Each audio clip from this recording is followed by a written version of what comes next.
Patricia? Got it from your daughter.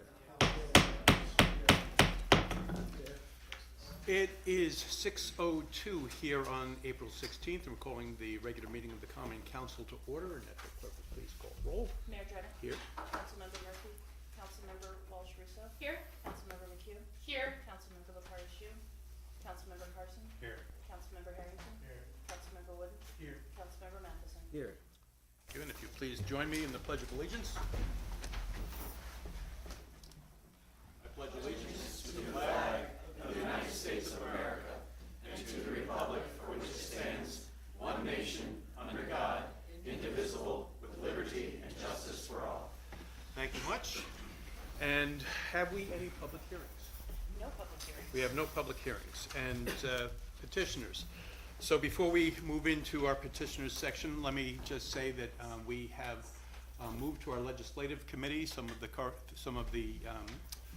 conversation that we've had in our last council meeting. Legislative will make some determinations as to process, and when they do, they'll recommend those to council. Council will move as it sees fit, but in the meantime, we will continue as we've been, which is to say that the floor is open to anybody with thoughts or opinions about anything.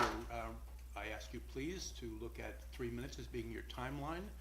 And to help you with that, again, we get to the place where you've spoken for a minute, I'll have that. And when you spoke for 2 minutes, I'll have that. And when you get to that 30-second marker, I'll have that. And if you hit that 3-minute mark, I'll do that and give you a couple of seconds to wrap up. And then after that, you know, it's bang away at the gavel. But I appreciate you all being here, and with that, I'll ask again, you'll introduce yourself, tell us your name and where you live, and if you'd like to stand in place, that's great, or if you'd like to stand at the podium, that's good as well. If you have any correspondence or anything that you'd like to share with the council, please hand that, I guess, to Don, who is closest to that podium, and he will then pass those along to council. So with that, I open the floor to petitioners. Do we have anybody who would like to speak? Yes. Carolyn, we'll start with you, Carolyn. So, good evening, everyone. This is my first time at one of these. I'm very excited. My name is Elizabeth Smeller, and I am working with Councilman Warden, hopefully to establish a chess program throughout Oneonta year-round. Chess promotes wellness, critical thinking, and being a recent winner of the Can Structure Best Meals, our team is in the mall, shameless plug, but both of them too. It'll be something that we can do throughout the community. And hopefully, this council can see the benefit of it. If some of you have played chess before, you know that is something that is stress relieving and it's not too expensive. So please take it into consideration, and if you do, it will be a program that can be timeless because everybody can play. That's all I have. Thank you. And Elizabeth, you said your residence is where? Oh, I didn't. But I kind of have family in Oneonta, so I'm kind of in two places. So I'll leave it at that. All right, well. Could you just spell your last name for me? Speller. Thank you. Okay. Have we anybody else who'd like to address the council? I thought I saw Carolyn's hand. Go ahead.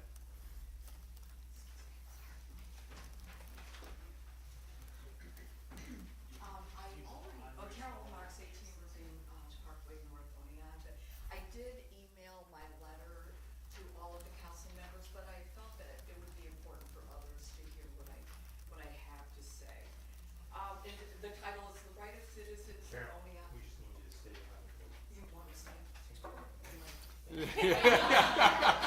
We're gonna get a little booster. Council members, the residents of the city of Oneonta have the right to be heard on any topic that is expressed to the council, whether or not it's specifically established on the agenda.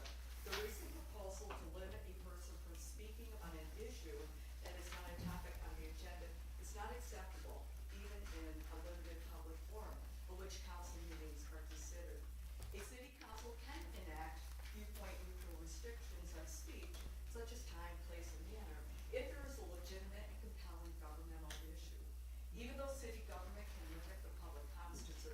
topics, agenda items in particular, and timeframes is under such restrictions are not unreasonable, and the restriction is not based on disagreement with the speaker's viewpoints.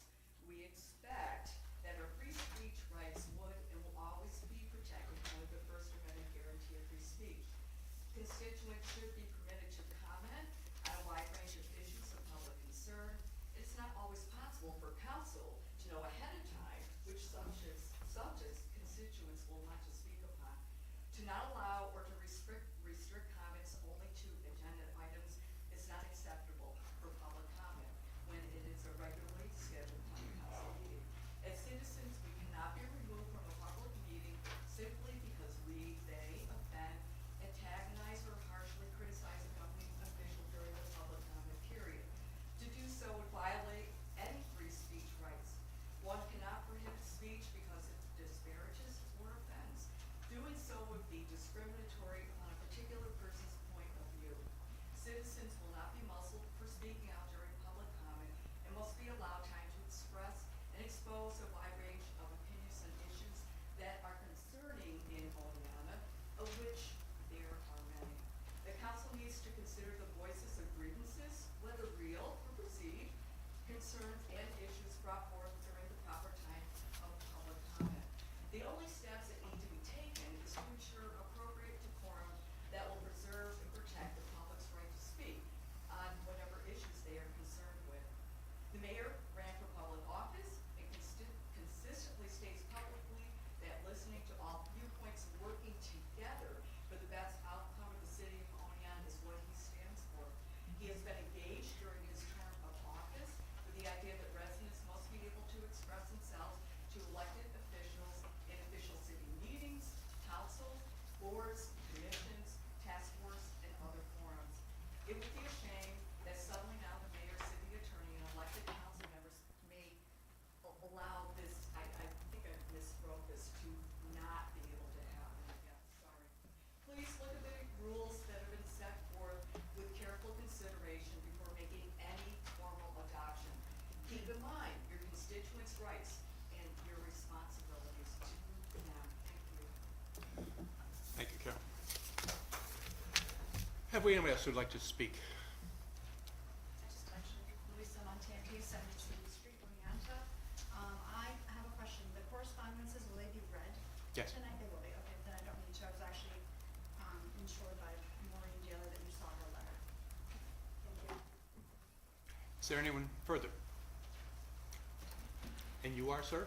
I feel tall.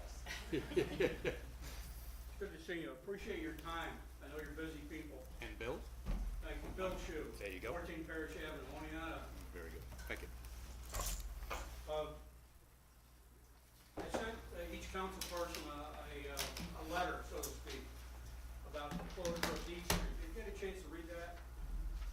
I'm asking you to pull motions 9 and 10, and maybe during the discussion, bring out some of those points that I put out to you in that letter. The question I have to you is, as a council, did any member of the council, the mayor, or the city of Oneonta staff meet directly with the owner of 189 Main Street to discuss the closure of Beach Street from Main to Wall Street? The owner is a private owner of the alleyway behind 189 Main Street, which is perpendicular to Beach Street. The answer, quite frankly, is no. I talked to the owner. The owner has not been contacted about that.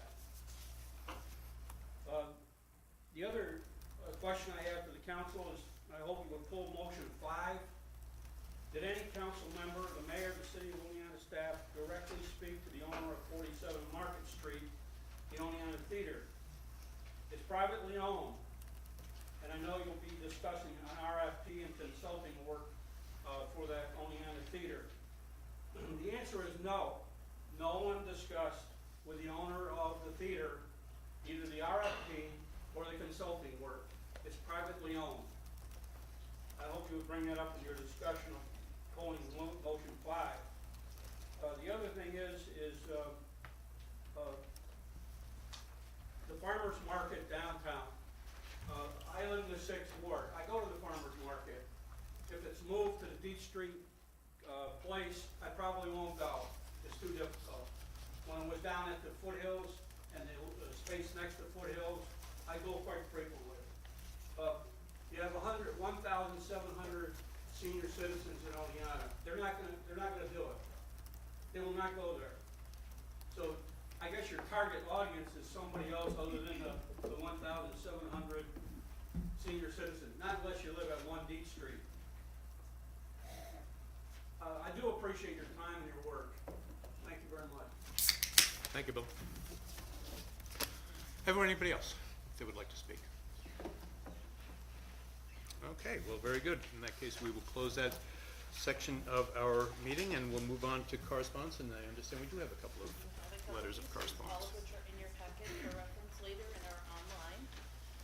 First one is Melissa Lair, who stated that she is a Ward 1 resident.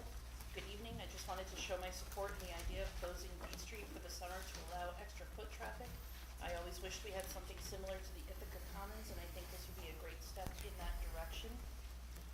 You have a letter from Maureen Daly, who writes, "For the Common Council, I live at Deep Street Walks, and it's apparent that more security measures in response to unwanted activity both inside and outside the building are needed. The building currently has battery-operated cameras in the entryway, foyer, and on each floor near the elevator. Unfortunately, battery cameras need to be recharged and are out of commission during charging time. Many tenants feel unsafe with this inherent unreliability of battery cameras. I personally experienced an incident in the lobby only to look up and see that the camera was absent that day. It is my opinion that hardwired cameras should be installed by the landlord not only to replace the battery-operated cameras, but they should also be placed in the long hallways and possibly the stairwells. The area around Deep Street Lofts and in the parking lot behind the building sees quite a bit of unsavory activity, resulting in calls to the police. Something as simple as the car break-ins that occurred in or near the lot during the week of April 8th could be resolved with help from video. It has been suggested that cameras be installed in the city-owned parking lot at taxpayer expense. I disagree.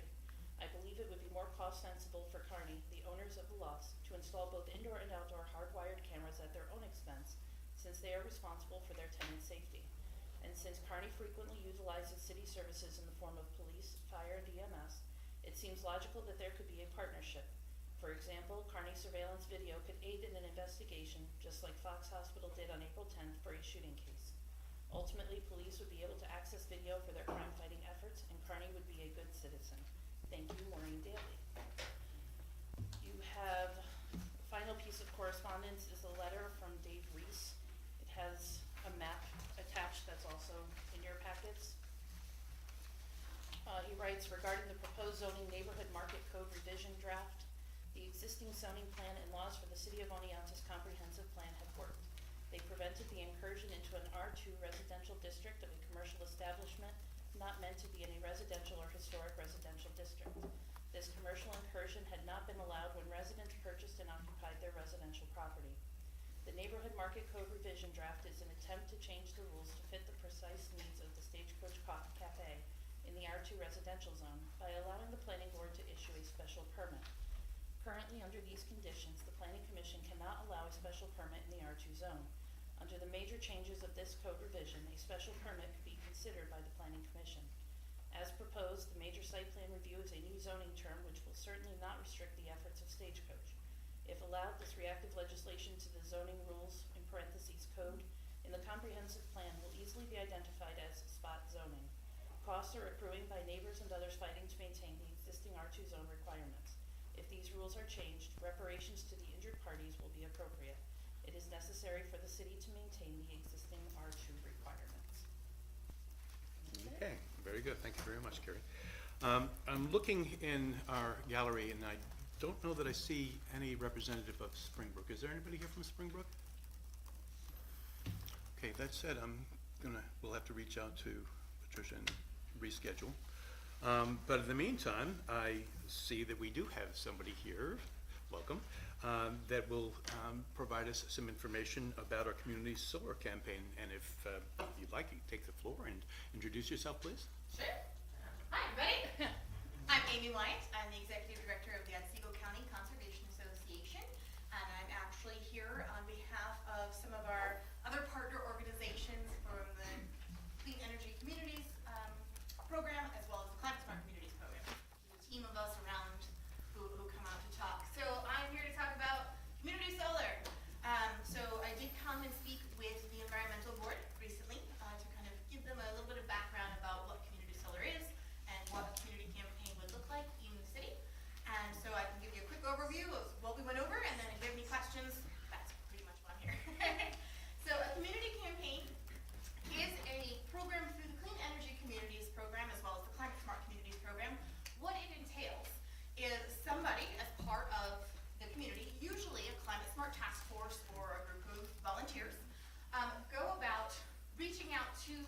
residents of the community, and in this case, it's for community solar. So community solar is the smaller solar fields, excuse me. Obviously, I'm an early bird, so, you know, I'm here in the PM doing good. Right? 6 a.m. I'd be right there ready to rock. At 6 p.m. Like, Well, you're gonna get the iffy. we need to reschedule. Yeah, right, exactly. 6 a.m. Let's do this. So we're going to have the smaller, usually, you know, something around 30 to 50 acre installations that then residents who traditionally wouldn't go for solar. So they wouldn't necessarily, maybe they have trees around their home or their roof is not available to do solar, or they're a renter, can sign up to actually get credits from that solar installation. Any companies that would go about doing these solar campaigns usually give savings to those residents between 5 and 20%, depending on which company you go with. And that is something that whoever is that leader group from your organization will choose that company. Sometimes communities actually go with more than one company, so they don't look like they're leaning towards one person or another. And what it will do, so the reason that you would do a community campaign is not just to help your residents hopefully save money on their energy bills, which everyone can use that. But it's kind of a win-win situation. So through the programs that I mentioned before, the municipality, as long as you get what we call a successful campaign, so in this community, 10. Okay, I was like, how big are we? We're not quite there. So 10 people to sign up, which is actually not big to do. It actually earns the municipality a $5,000 grant to be used towards any clean energy project that you would like. You can continue the campaign, so if it's rip-roaring and rock and rolling, you keep it moving and you can actually earn even more money. So you can get up to about 50,000, I believe was the total that we looked at. Yeah, so 50,000 could be earned by signing folks up. So it's a win for your residents, because they get those savings on their energy bills, and it is a win for the municipality, because you get funds towards clean energy projects you'd like to do. Some of the main questions that come up: do we have to sign a contract with a company? Absolutely not. The municipality themselves, you are just helping promote this, and a lot of the companies that you will work with will do all of the promotion that costs money for you. They'll send postcards. They will come and do, presentations and talks. They're trying to work with municipalities. The other thing for community members, am I locked into a contract? No, most of these are very, very flexible. So if you move, you do have to notify them. You can't just be like, hello, hi. But you have a notification period, but you can move with you, or turn it off, turn it on.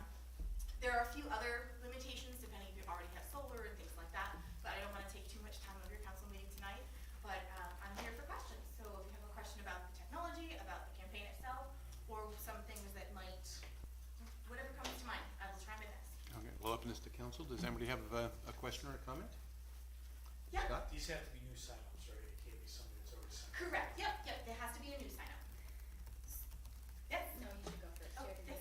Who pays for the maintenance of the panels in the field where it is? That is all the companies that you're working with to do these signups. That is all their development company takes care of all of that.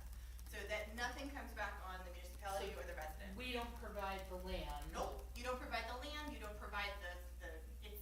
It seems like one of those too good to be trues. This particular program is very much offset by the state because they want people to adopt solar.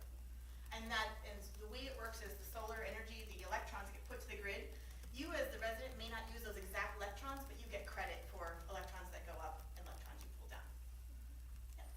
So this is about installing solar on a vacant property somewhere, or is it about like residents who have good roofs doing it on their house? Absolutely not. Nope. This has nothing to do with installation of solar at all. What? Yeah, right. You're It's like, not about solar panels at all. right. So Okay. No there's panels. no actual panels. This is community solar. So those installations that I spoke about in the very beginning, Okay. those are already up. There's Those one were- in Afton, right? Is There's, that? there's one in Lawrence, I believe there's one in Okay. Afton, there's a couple more going in around the area. So those Okay. but those have nothing to do with, we don't have to provide land, we Okay. living myself in here. You don't have to provide land, you don't have to provide any contractual things. Really, community solar is about getting residents connected with the savings. The Okay. developers take care of everything else. Okay. Yeah, so I know, it's like, what? But that's how it usually works, is, Okay. you don't have to do anything with contracting, construction, nothing like that. So we're just promoting it. You're just promoting it. So can I ask you, what does that look like from your perspective? What does the city's promotion and education of the community look like? That's a great question. So usually you put it over any digital channels you have. So you might have a little, banner on your website saying, hey, we're running a community solar campaign. You may put it over any social media platforms that you have. And a lot of times in municipality, we always do a launch, kind of a launch party or a launch, and we've done them as webinars many, many times, just so we can, make it as accessible as possible for those who work or what have you, kind of a lunch and learn sort of thing. So we do a launch, and so you would just promote that launch. So however you get the word out, you would just share that with your resident or with your constituents now. And that group of volunteers may, have a table at the farmer's market, or they might, do some other kind of handout or tabling or something along those lines, just to get the word out, or they may talk to other groups. So is there tracking of the success, the accountability piece of that is then shared with the city, that we know whether or not our efforts are gaining Absolutely. traction? Yep, so especially if you choose a single company, they do all of the tracking for you, and they will let you know when you have been successful in your campaign, to let you know how many people, and it's very non-invasive for what goes to NYSERDA to get this. We don't need to know the person's name, we just need to know the zip code that they're in, when they signed up, basically. Yeah, And people who have signed up with a community solar company prior to this campaign, do they count towards they do that? not count, no, this is all new signups. Yep, it's all new signups. Yeah. How long is the campaign? It's as long as you'd like it to be.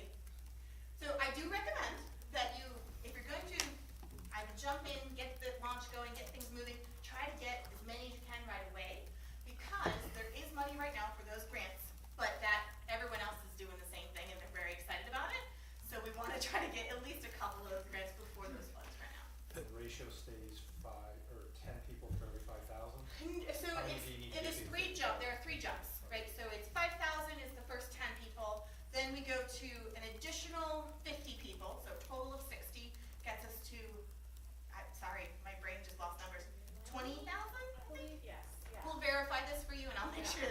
So Celia has a full chart that I wrote it all down because numbers aren't my forte. And then if you get to an additional 100, so a total of 160 people, that's when you get to the $50,000 mark. Who gets to use the $50,000? The municipality. Mhm. Now, many of these, depending on the company you go with, a lot of these companies will actually give the resident a $100 gift card or some sort of incentive for signing up as well. Oh, yeah, I assume there's an agreement. no, There's no agreement? no. You are just promoting this. The agreement is between the resident who signs up and the company that you sign up with, that they sign up with. There's no obligation on the city to do anything. No. How, we do fill out a scoping document in NYSERDA to let them know what our activities. Who is the our? So the municipality, and so like we were talking about before, in this case it would be your Climate Smart Communities Task Force. Okay. They've prepared us, there's scoping document of what types of outreach things they're gonna do, and it includes things like getting a hold of local non-for-profits to see if they throw it into their newsletter, things like that. Do you have promotional literature that, Yeah, that it's- include, no, you're anticipating a question. Do you have disclosure from NYSERDA as to what the role of the community would be as part of this? I mean, again, we soliciting our citizens for particular benefit to particular people is not something that we do on a regular basis. Right. So we need to know the implications of it, who's benefiting, whether or not this is purely funded through public monies, is it sponsored by NYSERDA or NYSERDA's criteria? We would have to vet all that before the community can just say, oh, we're gonna start advertising on behalf of solar providers. Sure.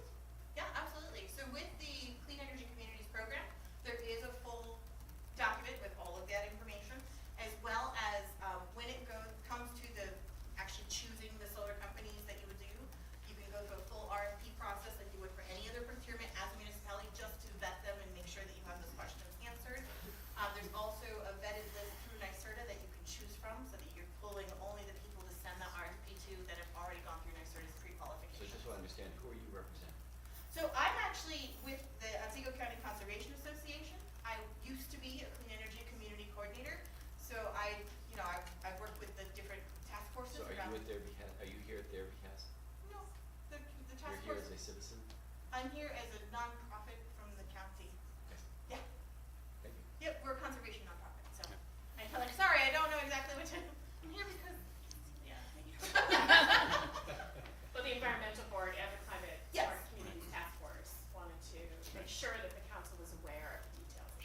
And now that you've met our city attorney, Yeah. can you tell me, is there what's the message to our resident? Are they going to see an empirical kind of cost savings? How specific can you be? So with that, when you have the launch of whichever company you would go with, they usually do a full-scale informational session that includes what your bill looks like now, what your bill will look like with your credits involved, and how that cost savings happens. They go through the whole process of how it works and how you sign up, and also how you get unsigned up if you don't want to be part of it anymore. So they do that full educational gamut as part of the campaign. One last question. Yeah. So this is only residential, or does this go for commercial industrial? It depends on the company that you go with. Some of them do have room for small commercial for sure. Others actually have room for a few anchor, like large commercial entities, including houses of worship. But it really depends on the company and how much capacity they have. And so if you sign up commercial industrial, does that help with that number to get to 50,000? Absolutely. Yes, it does. Yep, every sign up in the zip code counts towards the campaign. So if it's allowed on their program, then it counts towards your campaign, residential or commercial. Okay, further questions or comments from council? Yeah, actually, one quick one. Yeah. If someone owns this, has the account, you said you have to notify if you move. Is somebody sells their house, can they sell it to the new owner? Oh, no, so it goes with your utility account. So when you buy a It house. can't be sold to the benefit of the new person. No, but the new person can absolutely sign up as soon as they get their utility account with their name and all of that. They can just sign up as well if they'd But like. they wouldn't get the benefit. They do, yeah, so anyone who signs up, even if someone were to sign up, like if anyone here decided to just go sign up with community solar right now that was not part of the campaign, wouldn't count for the campaign, but you absolutely would get that savings through that community, solar company, no matter when you signed up.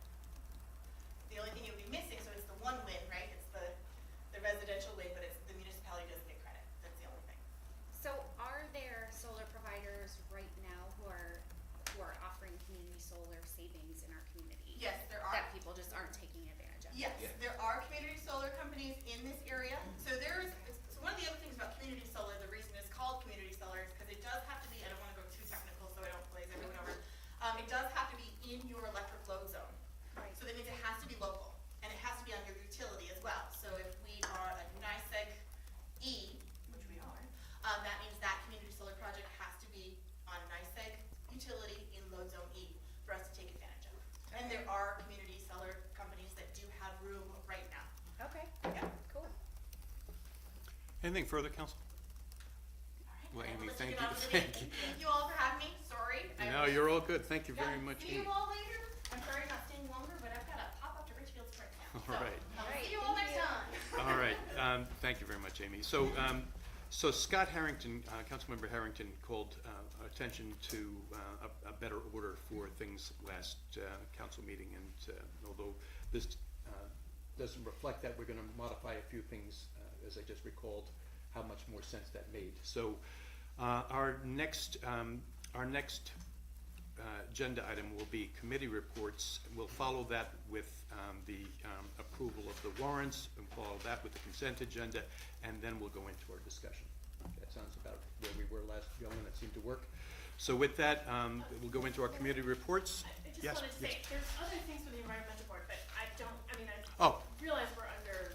no, you're fine. I don't wanna make it too extensive. No, But I just- Cecilia, you're fine. If you've Yeah, got I just anything to wanted report, to, sure. just for the record, I wanted to just make clear that, we were notified, as a board that all the materials necessary, for the Climate Smart Community certification have been submitted for the city, which is a big deal in the sense that there are very few municipalities in the state of New York that actually have certification.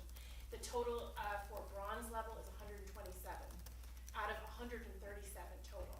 So if we get all of the certification that we expect, we should be in an elite or a unique group in terms of climate planning. Oh, that's wonderful. Yes. So thank you very much, Cecilia. And again, boards, commissions, and task forces, those liaisons that may have anything that they'd like to speak about, just, give me a heads up so I don't bypass you, but this is absolutely your time. So thank you very much, Cecilia. We will now go to the Legislative Committee report, and Councilmember Carson.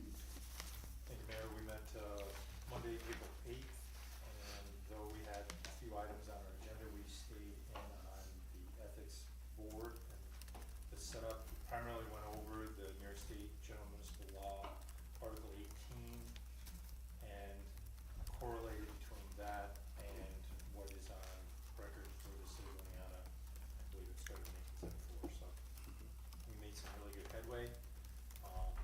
But we have more work to do. We decided on having another meeting this month, the 29th, at 5.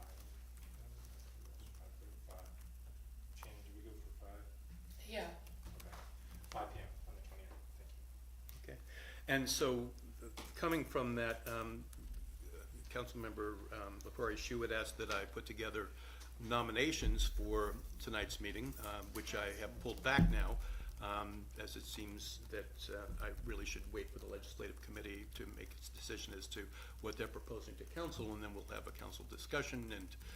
But I do have 3 names. Well, you might need 5. Exactly. So I might need 5. Exactly. So we'll pull back until the Legislative Committee's had an opportunity to fully discuss and bring that proposal to council. All right. But I did my work. Thank you, I Okay. appreciate that. All right. Thank you very much, Councilmember Carson. Anything else? Yeah, I just had a question. I also attended the Housing Commission meeting. Are we talking about this stuff now, or it's not on the list? Well, yes. Sure. Go ahead. That actually would have been as we were just discussing commissions and task force and boards. But yeah, go ahead. So you talked. You were liaison to the Housing Commission. And Right, so we met April 10th at 7 p.m.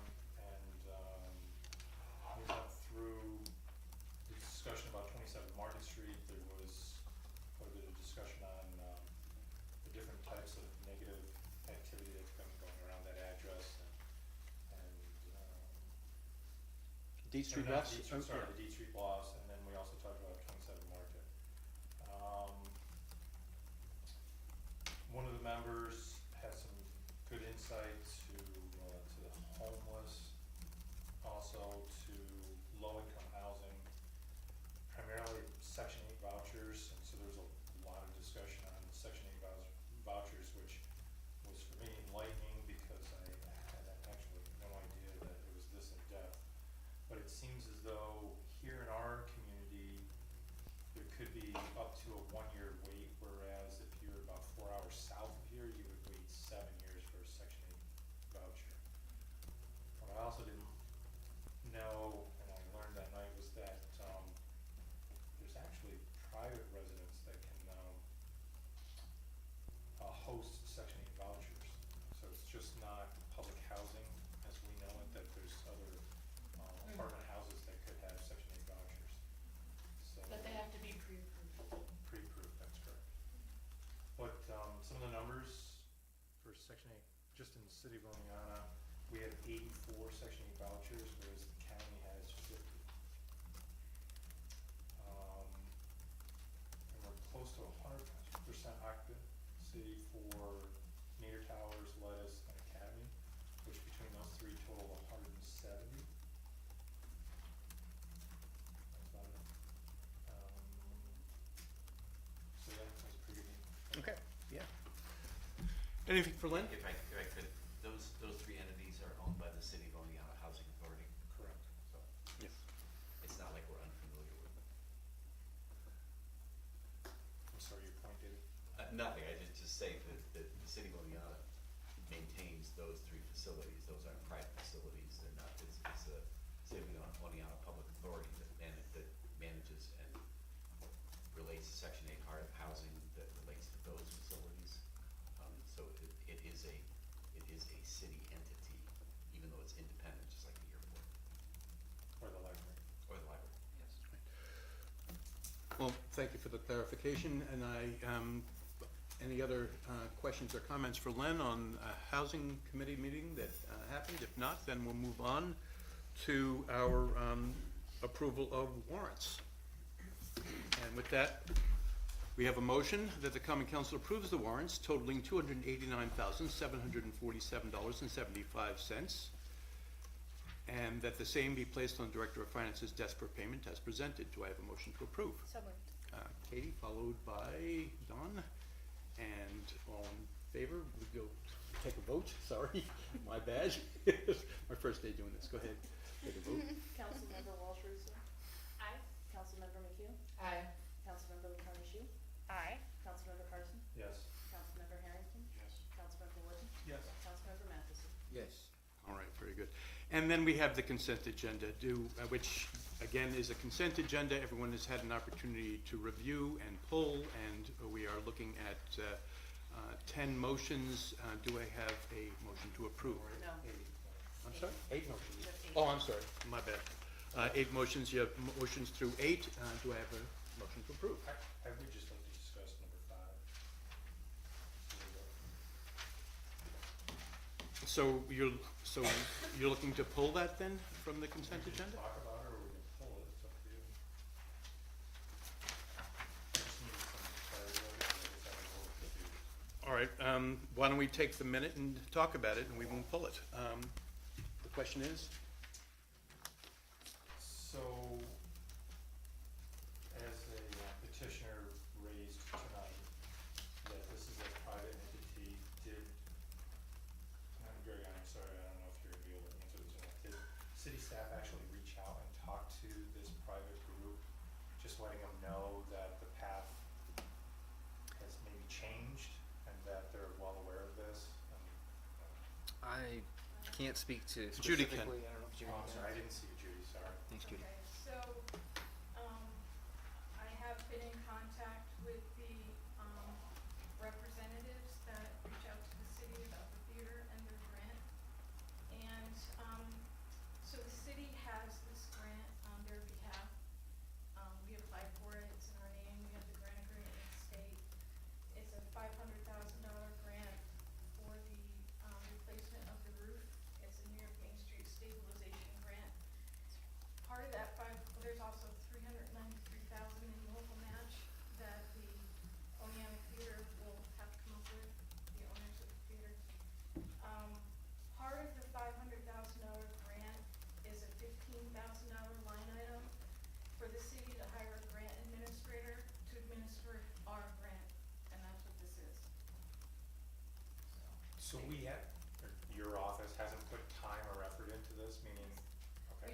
We were put on hold last June, because they were going after tax credits. They've now indicated that they wanna meet with us. The meeting was supposed to be in March, but it was postponed. Hopefully it'll happen in May, where I believe they're gonna start the project up, from what they've indicated to me by email. And so, in order to be ready for us to administer the grant and get this finished by the grant deadline of November this year, we went ahead and did the RFP to hire the grant administrator on our behalf. It really doesn't have much to do with the owner, it's to administer our grant So, project. so the most the city is gonna get from your time and effort that you put into it so far is $500, if I'm understanding this correctly? No. We have $15,000 budgeted for this administrator. In the grant, I won't get anything. The city's paying for my time. It says it's not to exceed amount of $14,500 to Toma, am I reading that Right, correctly? that's their, proposal amount, and the budget amount is 15. I'm not asking for 500 for Okay, our time. so you're not gonna get compensated for your time at all? Except as a salaried employee. Correct. I get paid. All Well, I right, wasn't saying her specifically, I'm just saying for the city of Oneonta's time, she's representing the city of Oneonta, and I was just trying to understand the concept.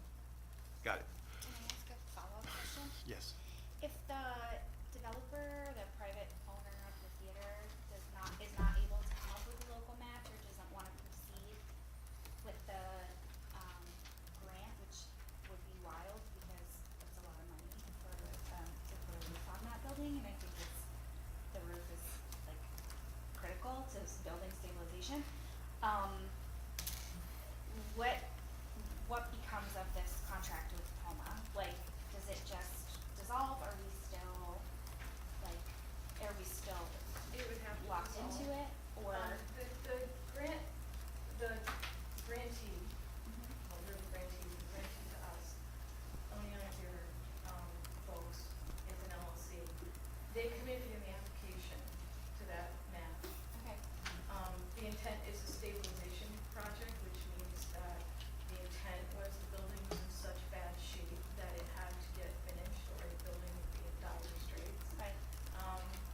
based on that, we went ahead and applied on their behalf for the 500,000. They've committed to the match. If they don't want to pursue it, they just let us know. We'll stop the project, and we'll have to. Right now, we don't have a contract with Toma, but if we have a contract with them, we'll have to have that language in there. That it would be ended. Okay. Okay. All right, so we're, This kicked on, I didn't hear all your answers, so if we enter into this contract, and then for some reason they don't want or can't come up with the funds or whatever, we're on the hook for the 14.5. No, we would be, if Toma has done any work, we'll be paying for that, and we'll get, we'll submit that to the state to get reimbursed out of the grant. But if the grantee decides not to do the project, if the LLC that owns the building decides not to proceed with the project, the grant will end, we'll pay Toma for whatever work they've done, we'll get that reimbursed out of the grant from the state, and we'll end their contract. I don't foresee that we would be on the hook for that. that's fine. All right, so we're back to a consent agenda. I will just ask that if council has any questions about any motion that's in the consent agenda in those couple of days that you've got to review, please feel free to pull those and we'll move them to discussion. And with that, we'll look for a motion to approve the consent agenda. Are we, motion 5 is in the consent agenda It is still? in the consent agenda, yes, what you see, motion 2 through 8. So do I have a motion to approve the consent agenda? So moved. Katie, followed by Cecilia. All right, and we take the vote, please. Councilmember Walsh Russo? Aye. Councilmember McHugh? Aye. Councilmember LaParche? Aye. Councilmember Carson? Yes. Councilmember Harrington? Councilmember Wooden? Yes. Councilmember Matheson? Yes. All right, terrific, thank you. Now we'll move on to our discussion topic of interest for today, and we'll take the amount of time that is necessary, but I'd like to think that we could probably look at 40, 45 minutes as being something that, yes, Katie? Sorry to interrupt. I just know that you had made a point at our last meeting to mention new hires. You're right. We have a couple in. Yeah, thank you very much. Thank you very much. Let me just make note Maybe it's of just that. And find me that motion if you don't mind. 6. 6? Yeah, I just want to, Eugene Knapp has been appointed to the position of motor equipment operator, and so congratulations and thank you. All right, with that, let's move on to our discussion topic of interest, and again, we'll give ourselves 40, 45 minutes. This is, I'm going to kick this off, and you've got a PowerPoint. Maybe we can, we'll just keep the PowerPoint up so we can have those slides to reference. This is something that is in gear now, as I think everybody's well aware, but there are a lot of moving pieces to it, and it'd be really wonderful to have the council fully informed and maybe as excited as I am to see this thing happen. And so whatever we're able to do that's going to allow us to improve it, so much the better too. So Carrie's pulling that up. We also have a document probably multiple times, which was the proposal that was generated in December and then again in January, that has some issues around its timelines, but generally speaking is still, still pretty good. So we're going to go to the PowerPoint, and we can just flip through for a quick sec. So it's the Renaissance program, and it is, so the objectives for it, again, are to revitalize the downtown. We have a real need to generate feet on the street. It's a really, really important thing that we do that this summer.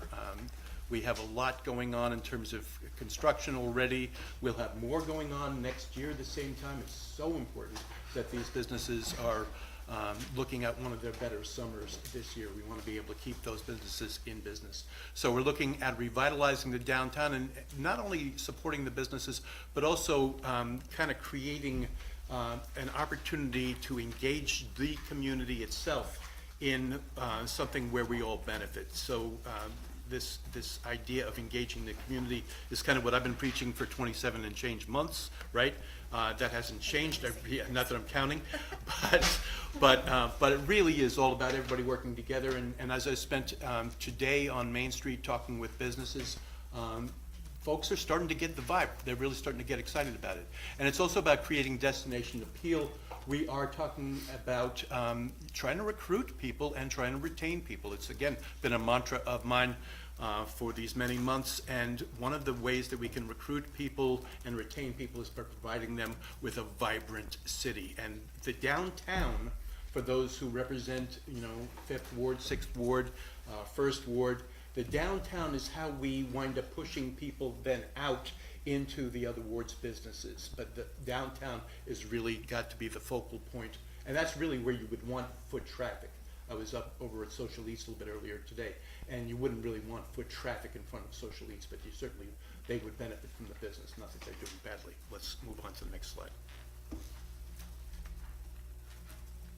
All right, so I want to talk about this and then kind of open the floor up to it, all right? So it's promoting our local arts and entertainment infrastructure is a key piece. We have these really major players that are, there isn't a single one of them that couldn't benefit by more people through the door, more fannies in the seat, essentially, in the theater's case. And so what we want to be doing is we want to be promoting what we have along with what we will build. And what we will build will be more kind of serendipitous, is the word I use there, than scheduled in any kind of real fashion. So the Foothills is going to have performances. Kano is going to have performances and art exhibitions. And, there'll be performances of the Catskill, orchestra, choral society, and all of these others. And all of those are things that we want to be promoting by way of a kind of a weekly calendar that winds up, both digital and a flyer that finds itself in the market. And the market is, quite honestly, the market is Southside. The market is the Cooperstown All-Star Village. The market is the colleges when they're in session. But we have to understand that where the market is, and we have to get the word out to them. And it has to be as all-encompassing as it can be. And it really means promoting what we have, kind of first. And then with that, then adding in all of this kind of, like I said, kind of serendipitous, discovery of entertainment and engagement. So I just want to kind of shut up for a second and give you guys a chance to weigh in on that. Does that make sense? Are there thoughts around that? I have a question. Yes, Don. The schedule that you had, it had things that were supposed to get done in February and March. So we're like 2.5 months behind. Is that a big problem? It says, I'm scrambling. I didn't hear you.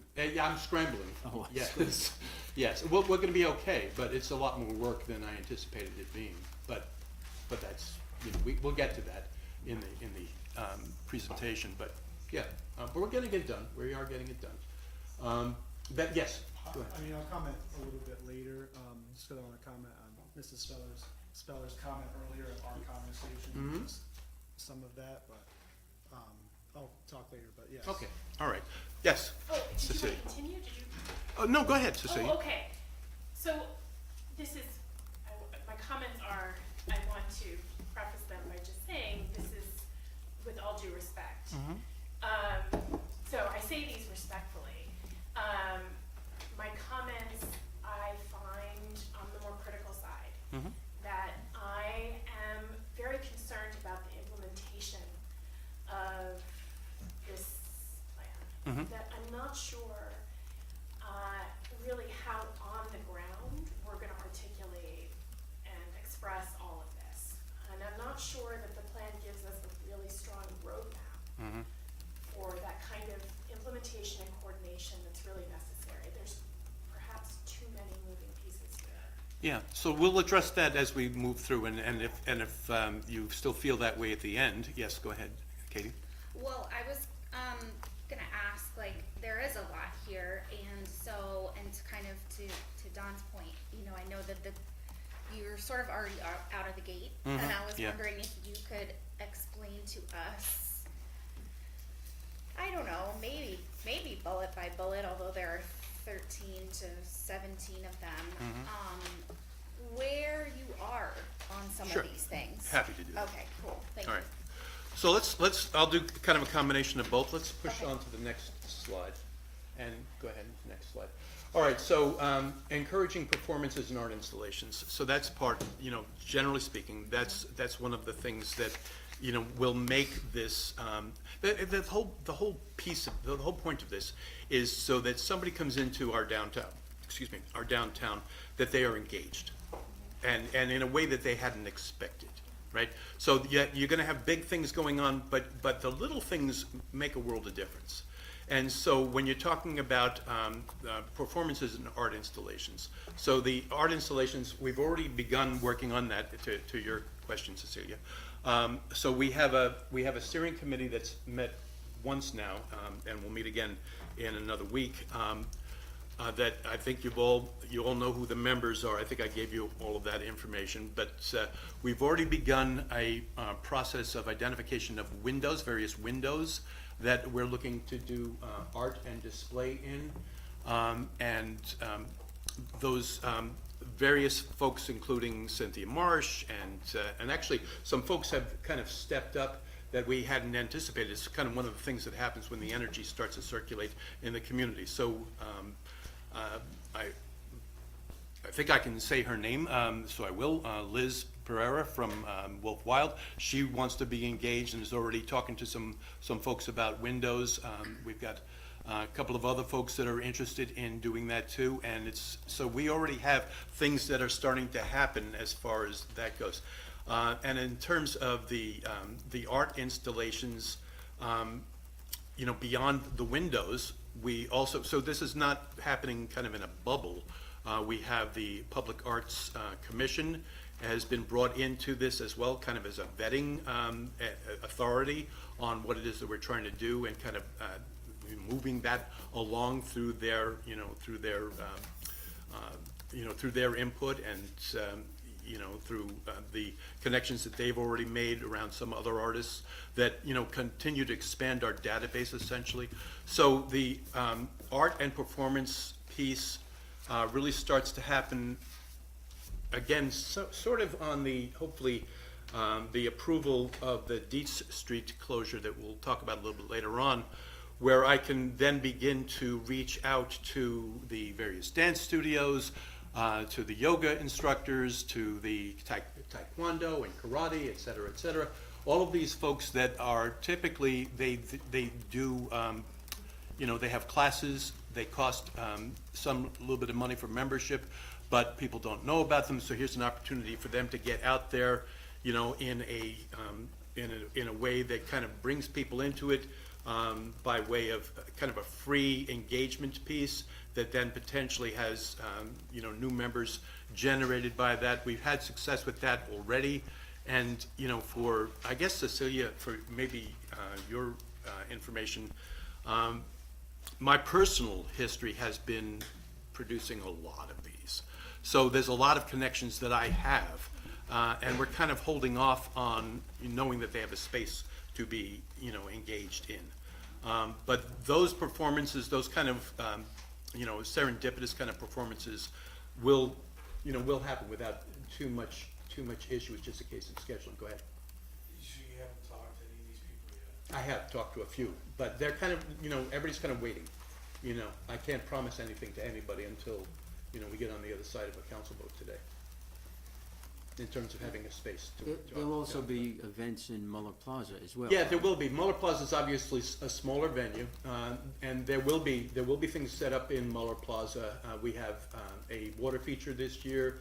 There's a baseball feature this year, a couple of other things, but 2/3 of Muller Plaza, or maybe 60% of Muller Plaza, is taken by the tables, chairs, umbrellas, et cetera, and then the information booth piece. So, we have not as much room, obviously, in Muller Plaza as, we But will. it's gonna happen You know, that's the hope, yeah, is that Locations. we'll have this kind of diagonally across the street kind of energy, you know, that one of the things that's important to the downtown merchants, those on Main Street, is that we're starting to see a flow of people, right? So let's, go ahead. But you haven't spoken to anybody about staying open late, so do we have like? Well, I a have, list no, of I have, people I already?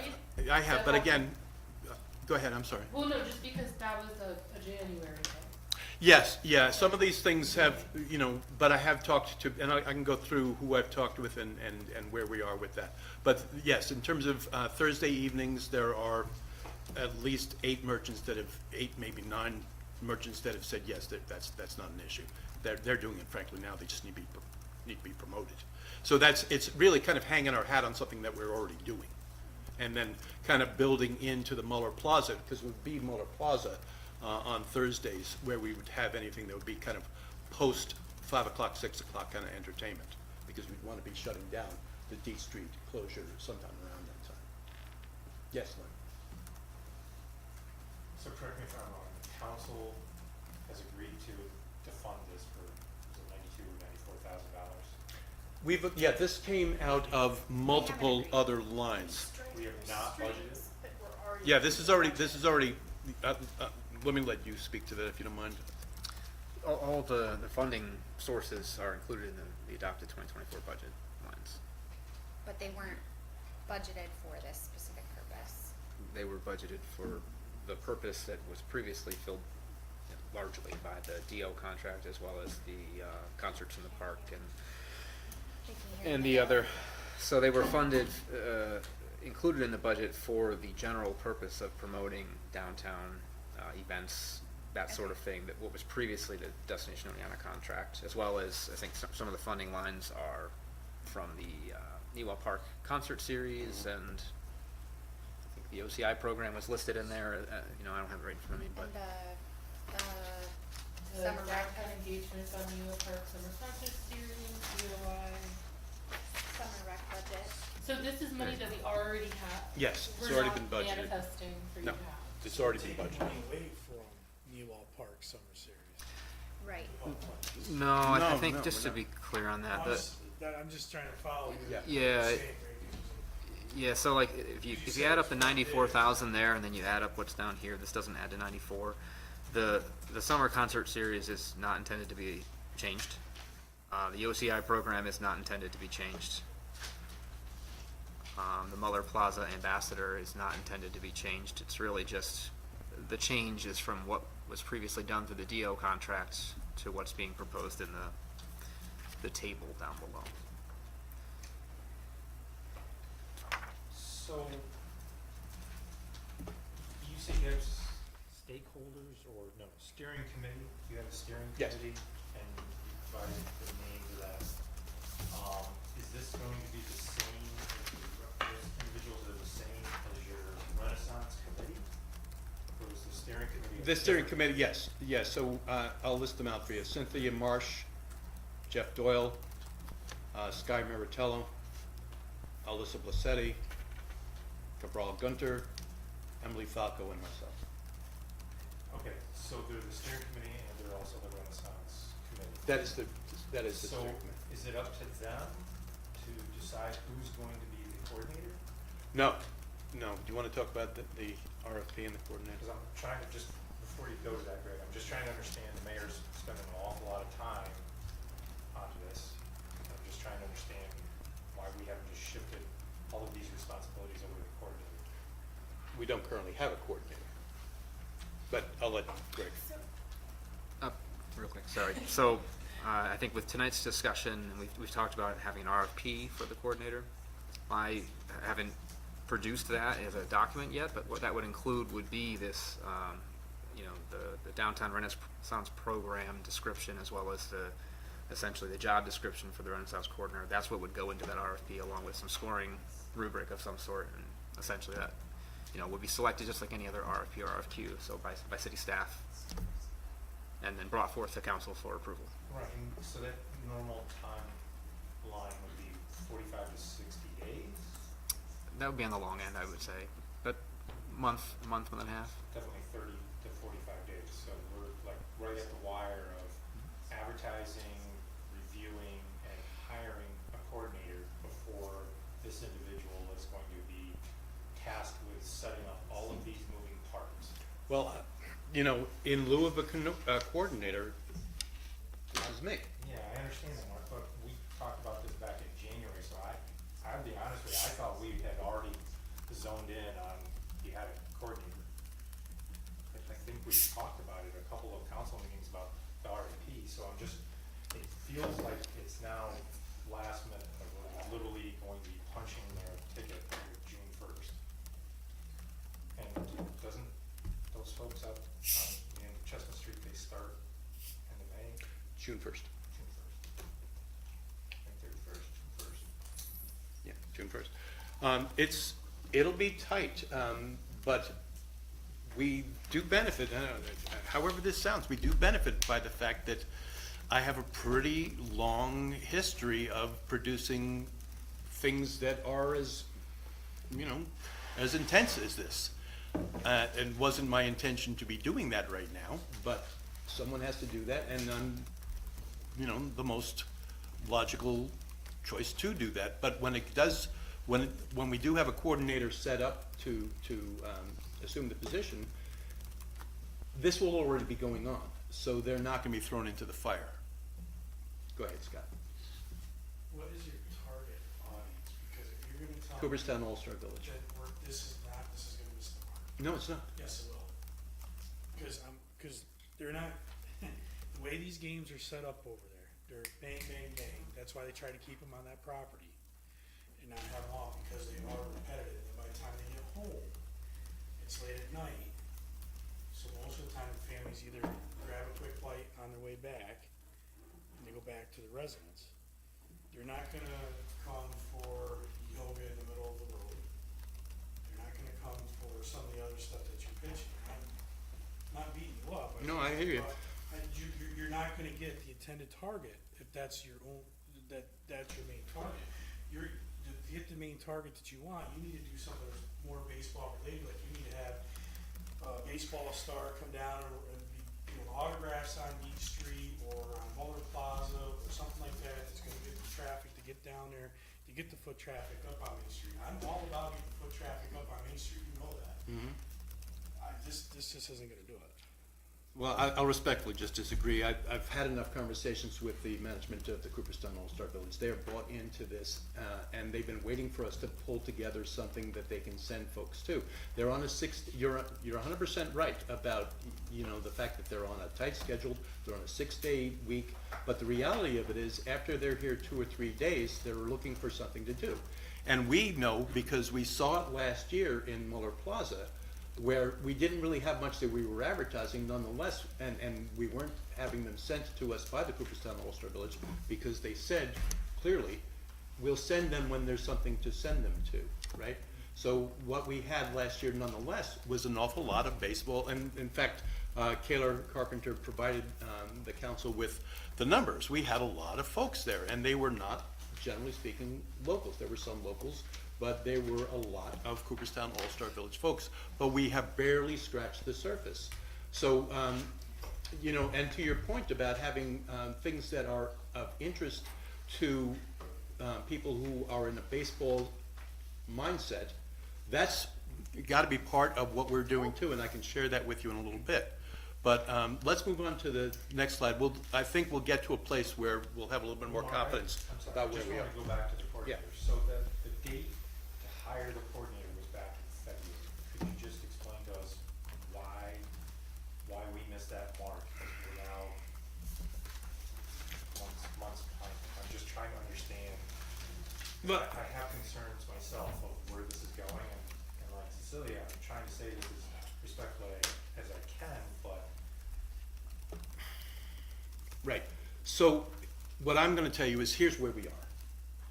We don't have an RFP out yet. It'll be out as soon as folks have the time to get it out, and I expect it'll be pretty darn soon. We don't have that now. Like going back and saying why don't we doesn't change where we are in this moment. So knowing where we are, knowing what needs to get done, doing what needs to get done, we'll get to a place where we can transition the coordinator in. And, you know, if we could. There just seems to be like the implementation is volunteer engagement. Yes. Partnership with local agencies. Yes. So this is dependent on a lot of people showing up and doing a lot of the work for us. It's what we Or do sorry, though. for It's, you know, we have, I personally have, and the city has a history of, you know, being able to pull this together. Just 3 years ago, those who recall, you know, what we did on Main Street, and that was significantly larger, you could make a case for, with, you know, 3 entertainments going on up and down the block from 10 o'clock in the morning till 9 o'clock at night every Saturday, and tables and chairs and umbrellas and all that kind of stuff. When we had community members out there, you know, volunteering. It's one of the ways that we build community, and this community, I have no doubt, will step up. We already know that a number of our larger agencies and institutions are all about it, and, you know, we have their support, from A.O. Fox and Bassett Healthcare to SUNY Oneonta to Hartwick College, and to Springbrook, to, you know, name the institution. Go ahead, Katie. Can we talk about what support from those institutions looks like? I know that you had mentioned partnering with healthcare in order to, you know, put on this O positive thing. I don't know if that is going forward. That's or not if going to there's happen something this else. April, but it's something that we're looking at for the next year, where O-Fest had been, you know, had its issues, and we'd like to think that maybe we can bring O-Fest and the healthcare system together in something that is, you know, collaborative. They're excited about it, and something that I think, you know, potentially changes the equation there, but that's not going to happen. Obviously, this is April that we're in right now. I have 2 follow-up questions. So, in lieu of that, this year, what does their engagement look like, or are they not? It's volunteers. engaging? It's volunteers, and I mean, They're providing volunteers? they will, yeah. Have they committed to providing volunteers? Again, I have to give them something. I can't just broadly ask, will you give me volunteers? You have to give people, you know, something that's got a little bit more meat to it. Okay. Yes, And what, Cecilia. oh, I'm sorry, there was. No, a go ahead, follow-up. Katie. What does the support of those institutions look like for that, festival next year? I don't know. I mean, you know, they're just starting to have that conversation. Okay, thank you. But the fact that they are having that conversation is something that, you know, I think we should celebrate, honestly. Okay. All right, so, community partner arts events. Go ahead. Oh, Cecilia, I'm sorry. I have more Sure. comments, but I also want to make sure you get through the material, so I don't Sure. wanna, do you want to? No, go ahead. Okay, so, I thought about if I should share the story, because it's sort of a sad story, but, when I was probably 9 or 10, old enough to remember, I recall driving through the Bronx. And, at the time, it was Ed Koch who was the mayor, and his strategy for dealing with poverty in the Bronx was to put in fake windows that looked as if people lived in these abandoned buildings. Right. And when I was a child, I thought, geez, couldn't they just fix up the buildings so that people actually want to live there? Right. Unaware, of course, of, you know, urban policy in the 1980s. But I think that all the time when I drive down Main Street in Oneonta. Why can't we just put in actual stores? Why are we putting in this sort of, you know, simulation of Right. life? Yeah. Well, the art that will wind up in the windows, to answer your question, the art that will wind up in the windows will be engaging of people looking in those windows. We did those. It's one of the great things about having Cynthia Marsh involved is that she was involved with Ian Austin and a few other people about 11, 12 years ago, producing the windows on Main Street, which was wonderful, those people who might remember it. What we will, the modification to that is that we will be advertising the floor plan of the space, the contact number of the person who's renting that space, and by putting people on the street, hopefully creating enough of a sense of that an entrepreneur will consider the potential of an empty space, but we can't, as a city, even, because I would've, you know, if the city could simply just put stores in, you know, but people have to put those stores in, people have to decide that it's worth their, you know, their effort But and similar to the New York rest. City, in the you can do a lot to incentivize, and we could do, it seems like, a lot more to hold these absentee landlords accountable for these empty storefronts. Right, just but feel I like think that's a different conversation than this. I think it's not a binary choice, you know, It's that we're. absolutely one you could be having at the same time as this conversation. What, to my larger point is, what concerns me about this current plan is that I don't see what the future holds. There doesn't seem to be longevity built in here. There is no, yes, there is no longevity built in here, so I don't want to, you know, pretend that there is. This is about creating an environment this summer that is beckoning, and that really adds to the energy and the vibrancy of our downtown. And the hope is that by bringing enough people to our downtown, that we have enough people who are, you know, who are engaged in our downtown and are surprised by the things that they see, art or performance or whatever it might be, that they invest in our downtown. And that's how we get there. Now, Judy, sitting behind you, can talk, not right now, because we have to get through this, but at length, and she will, about some of the things that we're doing to incentivize, you know, people's, you know, opening businesses downtown, because that's what we want. But I'm not putting pretend people in a window and saying, you know, here, done, you know, this is not done. This is about, let's create something for the summer.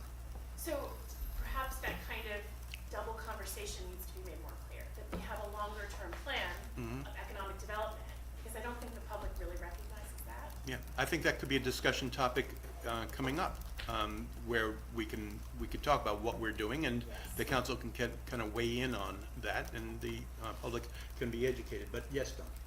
I have a couple of questions. One is about the windows. I was at Kano's event on Saturday, and some of the artists were talking about having their works in the windows. Are you talking about it being inside the store or attached on the outside of the window? It would be inside, but we have a lot of work to do to be connecting to these various landlords, property owners, building owners, to allow us the access. And, you know, we know that we have the Clinton Plaza. We've made progress. We have the Clinton Plaza all about it right now, and there are. Can you get the word out that it's going to be inside? Yes. Somehow, so the artists, because they were excited about it, but they were thinking, do we have to glue it on the window, or is it Right. something inside? Sure. I've got some other questions. Sure. We had talked about baseball-themed stores in Cooperstown setting up tables or Yep. stands Yeah. on Deed Street. Is that still what you want to do? Depending on what the council does with the closure of D Street. I have had a conversation already a month old with the director of Otsego County Tourism, and she will provide me, and she will, you know, provide me both help and contacts to be trying to persuade a couple of the memorabilia stores in Cooperstown to take advantage of a vending opportunity. in Because D Street. that pertains to what Scott was talking It about. does. We are also going to do, I don't know that I do. I was up and down the street today with a little pamphlet. We're doing a little pin. You know how the baseball campers do pin exchange? They trade pins. It's a thing.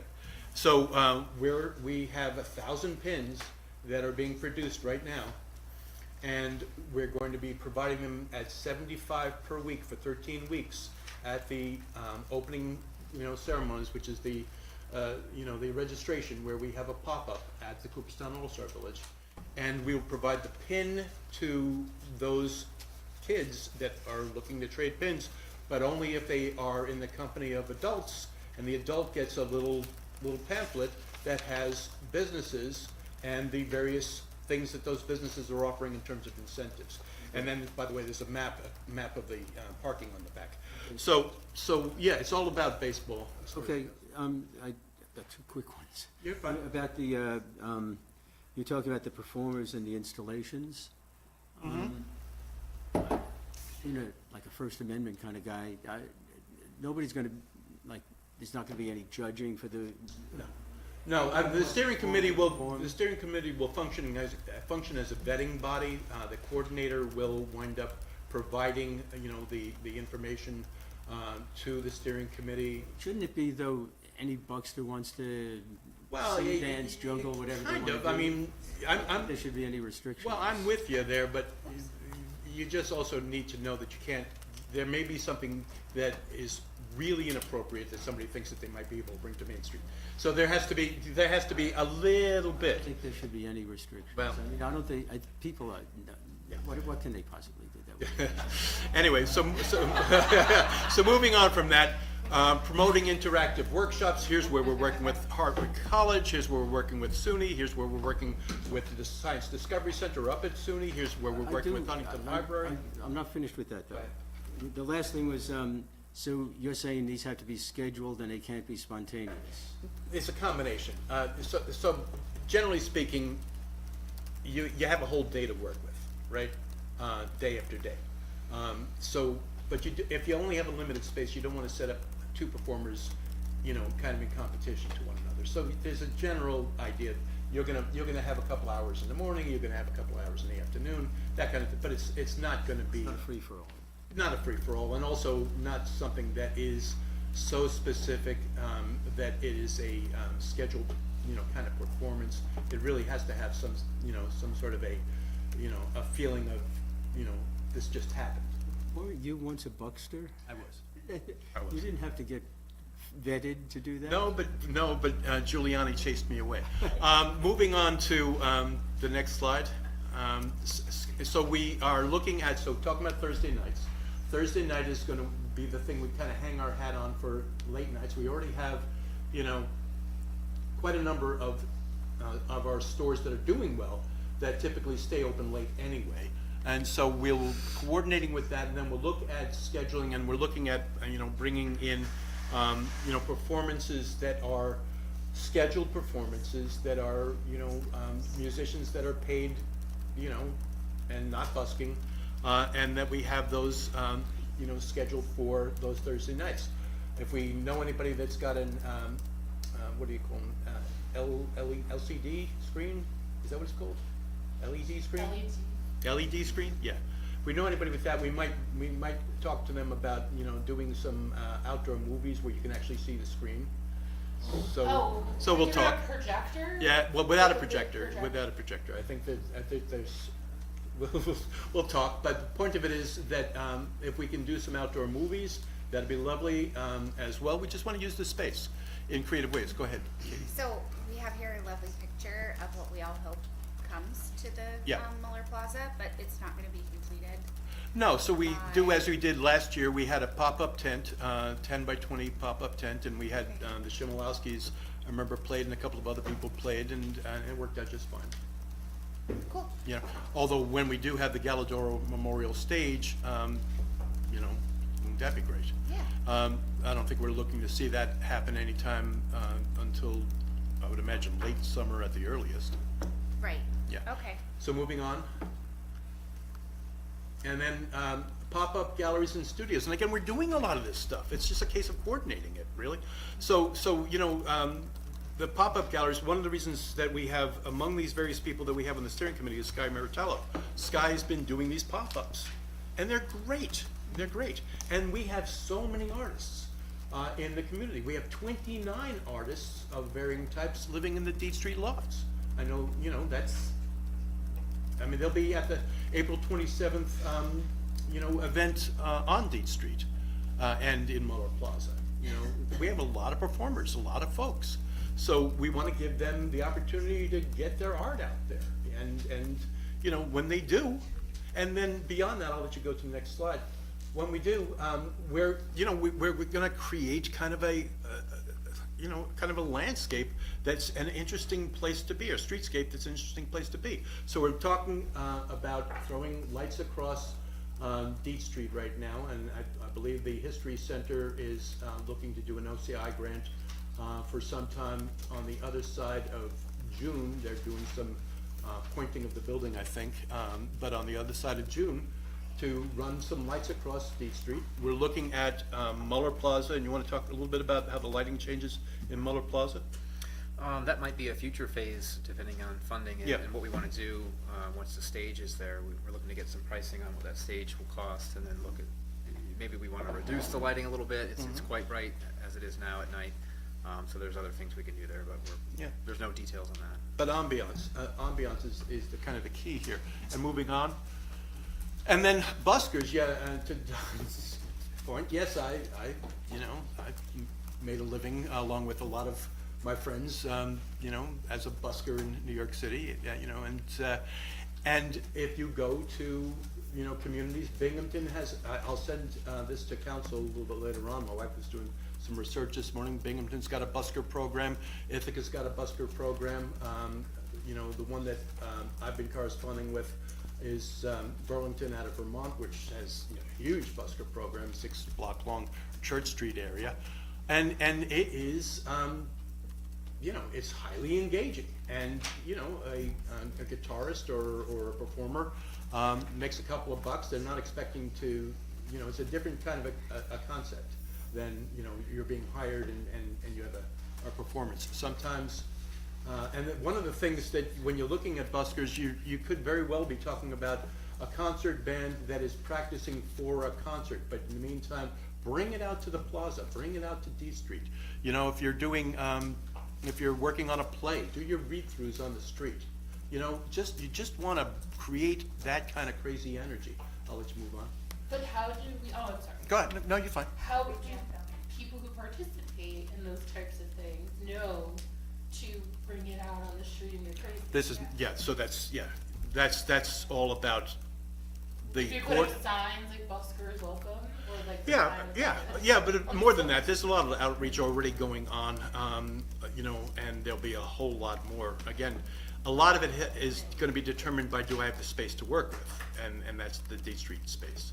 But to go food vendors and maybe food trucks, but certainly to go food vendors, we're looking at Muller Plaza is going to have tables, chairs, umbrellas, etc. It's a great place to sit down. If you picked up food someplace, we're going to really be pushing to see if we can do kind of like a DoorDash delivery just to Muller Plaza see if we can find somebody who's entrepreneurial. It could be, could be Boy Scouts.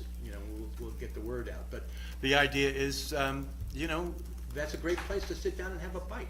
I think I've sat there any number of times, and I think I've seen several council members who've taken advantage of that space. And a lot of folks, after a couple of months, really did. It became kind of an engaging space. It really started to get, that kind of organic growth that you want to see this take on. Again, it's not a long-term thing, but you plant the seed, and you don't know what's going to grow from that. Moving on? Yes, go ahead, Scott.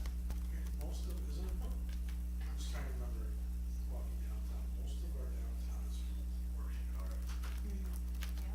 So when Yeah. you bring in vendors like this, you are now taking potential business away from those food establishments. Well, you never do that. You always, you don't. Again, how many times have I done this? You always connect with every restaurant and ensure that they are okay with whatever it is that you might be bringing in. Like, for instance, on April 27th, we have somebody, I believe, a food truck that's bringing in macaroni and cheese or something, right? I don't think anybody does that, right? Yeah, I think that's right. They're a maybe right now, but not. Huh? They're still a maybe. It is still a maybe. All right, so maybe I shouldn't have said that out loud. But the point of it is, you don't bring somebody in who's going to be, serving sushi next to the sushi place, or barbecue next to the barbecue place, or pizza next to the pizza place. You're seeing right there, shaved ice in your left-hand panel on that, and then the other business that's shown there is Vesukri. Vesukri is how it's pronounced, I believe.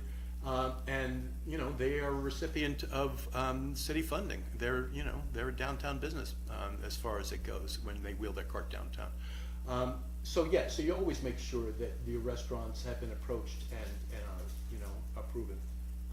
Otherwise, But this you would don't be get a the second shot. coordinator, the hypothetical coordinator who would be approaching the businesses Yeah, to make sure. that's right. And in lieu of that hypothetical coordinator, there's the real me that's doing it, right? So moving on to the next. Yeah, so again, this is the Deet Street piece, and we'll come back to it, I guess, but this is where we're looking to put the farmer's market. I'll let you go to the next. So we're looking to have the farmer's market. The farmer's market knows that they're gonna be there through May. I know, in talking with, and the only reason that they're only through May is just because we split that motion up a little bit, last go. But, the farmer's market is absolutely gonna want to know when we get to the other side of this council meeting that they are going to be able to be in the D Street, through the entire length of time that they would expect to, if they're gonna commit to us. Yes, Katie? What's their backup plan? The backup plan, I would presume, would be go right back to Ben Gunther's place. Okay. So Yeah. I spoke with Meg after our last council meeting. Yeah. And so, as representative of the farmer's market, she would like a concrete space before she says no to Ben. She can't go back and forth, doesn't do them any good. The vendors, their customers, potential customers need to know where they're gonna go. Exactly. But we landed on Saturdays for 5 weeks. 5 Saturdays. Correct. But of course, that's not gonna do it for them. You know, their expectation is that they have it for the season, and so hopefully we'll know that they're either gonna have that for the season at the end of this council meeting, or we won't. Okay? Where are you seeing between the two motions? It's the second motion.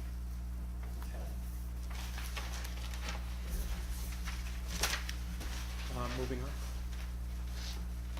All right, again, I've talked about late night Thursdays, moving on.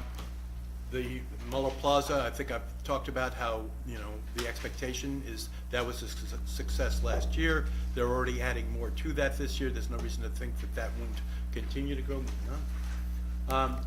In terms of participation, the elementary schools and high school, middle school, but specifically, I'm heading out, in fact, I have to talk to you about that, to the elementary schools in the next week and seeing what we can do about starting to generate some art and thematic art and see if we can determine a viable place for that. But also, if you want to have, performance and so forth and so on, you want to have adults show up, have the kids on the street.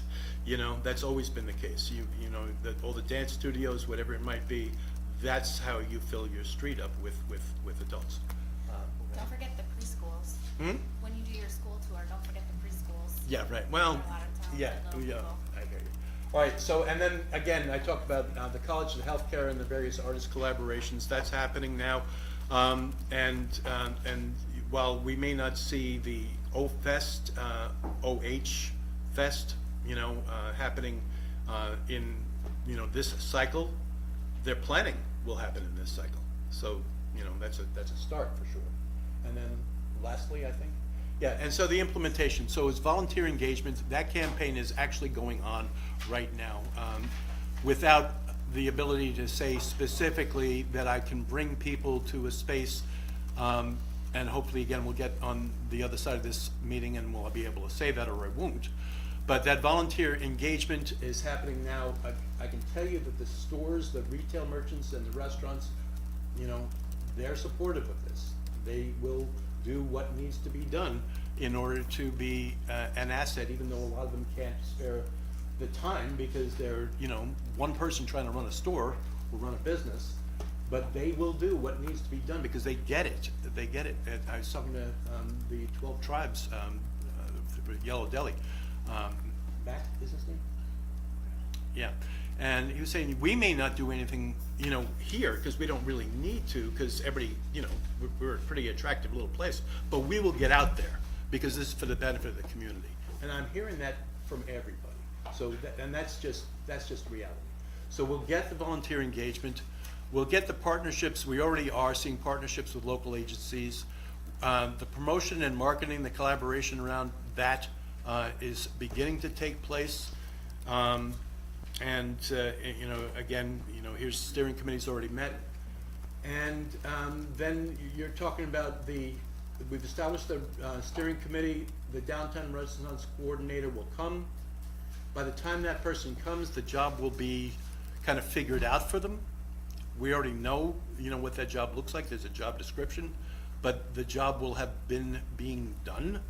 And so, to a large extent, they'll walk into something that has, ground rules that, and accountability that will make a difference to their success. Go ahead, Katie. The job description for the Yes. coordinator, is that something that was sent to us separately?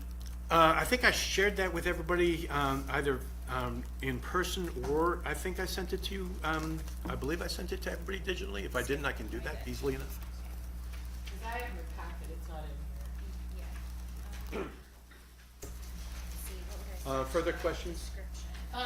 So this coordinator, basically, we don't have anybody in mind? It would be I've had 3, 4 people now volunteer.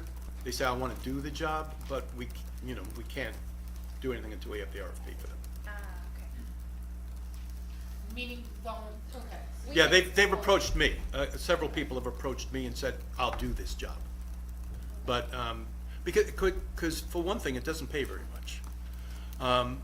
So it's not, the enticement isn't the salary, it's that I want to do something for my community. Well, it's only like a 5-month position. You at this really, point in- you really want to look at it as being something that is intensive for those several months and then becomes a little less intensive, allows something to get built for the future, something that really lays the groundwork. Go ahead. I just wanted to say that I did ask about our procurement policy, and please correct me if I misstate this, but because it would be a consultant contract, the city administrator has the right to waive the RFP process, with council approval. Okay, could you explain, please? Or, yeah, sorry, Go- Greg, of that's course okay. you could do it. Ginny can as I just well, know that's fine. Ginny will be over there. Yeah. Go ahead, Jay. If it's professional services, which this would be, Yes. professional services, the council has the right to waive the purchasing process, not the city administrator. Okay, gotcha. Okay, right, yes, thank you. So, just as a consideration, that we might be able to get this done faster, because I'm hearing that we really need a coordinator. It would make me happy. Mayor? Yes. Just a quick question. Yes. When you see 4 people approached you, or 3 people, whatever it was, a Yeah. volunteer, you say, volunteer is the way that they don't even care if they get paid? Oh, or no, volunteer everybody wants to they get, want- everybody wants to get paid, but. Well, I just wanted to remind the council that we have a volunteer deer management person, a coordinator, we never paid volunteer to do that job, that's just as busy. Oh, this is good. Yeah, I would have to disagree, Scott. This is gonna be very. I'd like to disagree with you on everything. No, not intentionally, Scott, but this is gonna be very busy. After evaluating what the coordinator is being asked to do, the amount that we're asking is woefully underpaid. Yeah. Well, no, I agree with that. Almost too. like a I'm just volunteer. saying- Yeah. It's Yeah. almost like a volunteer position. That's why I was curious if you already had bodies, cause You, you're not. you can't, all I'm saying is you gotta remember, we already asked one person to volunteer.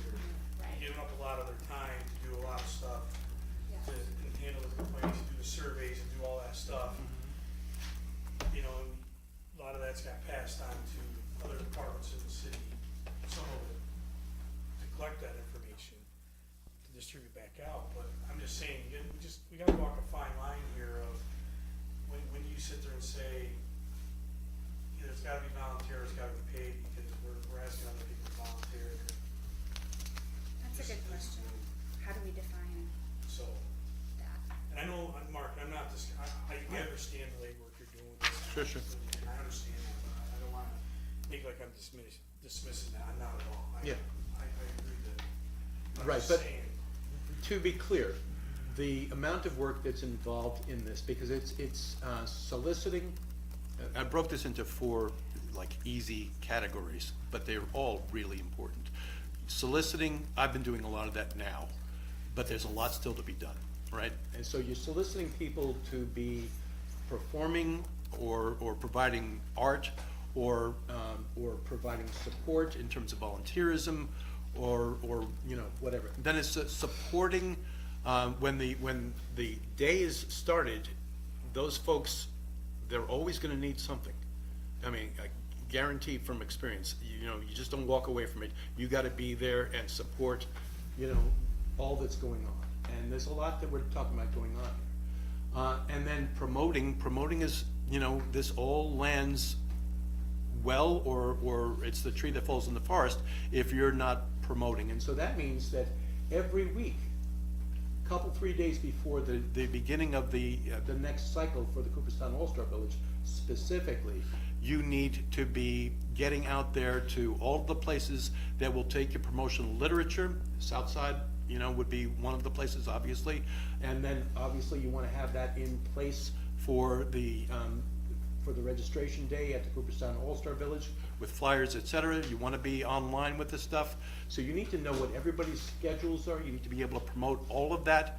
And then you need to be able to report, because without good reporting, then the council doesn't know if this is a program that has had value. So we need to have the ability to report, not just anecdotally, but through surveys, you know, basically, how was your business this week? You know, was your business up? Was your business down? You know, those kind of, really kind of empirical kind of, you know, bits of data are really important that the council hears. Go ahead, Len. So on Thursday night, we're gonna have music in Miller Plaza, Ideally, yeah.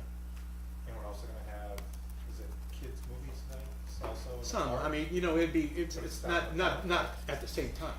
You know, you're doing things, you know, we will see what the schedule looks like.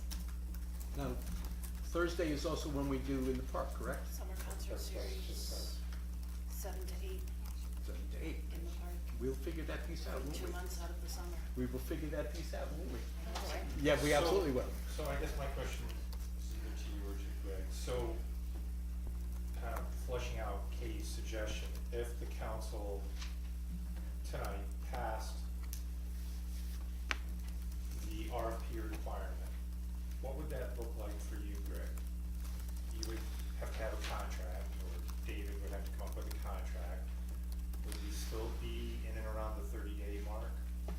I think, well, knowing that we have several individuals who have expressed interest, it would really just shortens the time frame. We don't have to do the formal advertisement, the formal process. We can reach out to them, have them come in, have a conversation, and essentially go through a similar, you know, evaluation process to select who we think is gonna be the best, you know, person for the job, but just do it in a shorter time frame. Well, this is really RFQ, right? RFP, we're looking for their qualifications. Right. I think it would be, technically I would call it an RFP, because we would tell them there's a budget for the project. We would ask them, what are you proposing? By the way, here's a job description, here's what we're looking for. They would give a proposal along with a dollar figure that, knowing that what our budget is, they wouldn't presumably go above that and expect to get the job. Whereas an RFQ, you select the most qualified individual and then you negotiate with that person for the price. Right. I mean, to me, this is the mayor's proposal. He has crafted this entire thing to be a proposal. So anything, Mark, I say this respectfully, you've disagreed with every one of the council members that have made a suggestion tonight. So this is your proposal. The coordinator will have to do this proposal. So it is literally, you're looking for someone that wants to do the mayor's proposal of this renaissance. So if you have 3 individuals or 4 individuals that wanna do this, great. Get down to the who wants to dedicate their life to this. But, I don't know, I just, into an hour now and we've hashed this out, I'd like to have some finality here. Okay, let me just add one last piece. Hopefully, I hadn't dismissed anybody's objections to anything. I didn't hear myself doing that. But rather trying to address any concerns, and hopefully I have. But the market, getting back to the market for this. So the market is absolutely the Cooperstown All-Star Village, obviously. 12,000 families, you know, that's a huge injection of potential foot traffic into our community, and you know, feet on the street translates to people through the doors will be right with you. But it's also about the local community. There's an awful lot of folks who live locally who have kind of bought out on coming downtown. for a variety of reasons I don't need to go into this evening, but there are a whole lot of people who say, I don't go downtown anymore. And we really need to, huh? Including students. Including students, absolutely right. Couldn't agree with you more. So it is absolutely imperative that we give people a reason to check out downtown, to be supportive of our businesses, and to be entertained and engaged in the process. And that's what this is all about. And so hopefully, we make enough of a dent in those 3 months that we can talk about the success of it and what that might look like moving forward. But this is our window of opportunity. So Purdue is still gonna be doing their part? Yes. Oh, I'm glad you asked that. I have a follow-up question. Could we, define the Fordue contract? We haven't seen anything for that, for renewing that.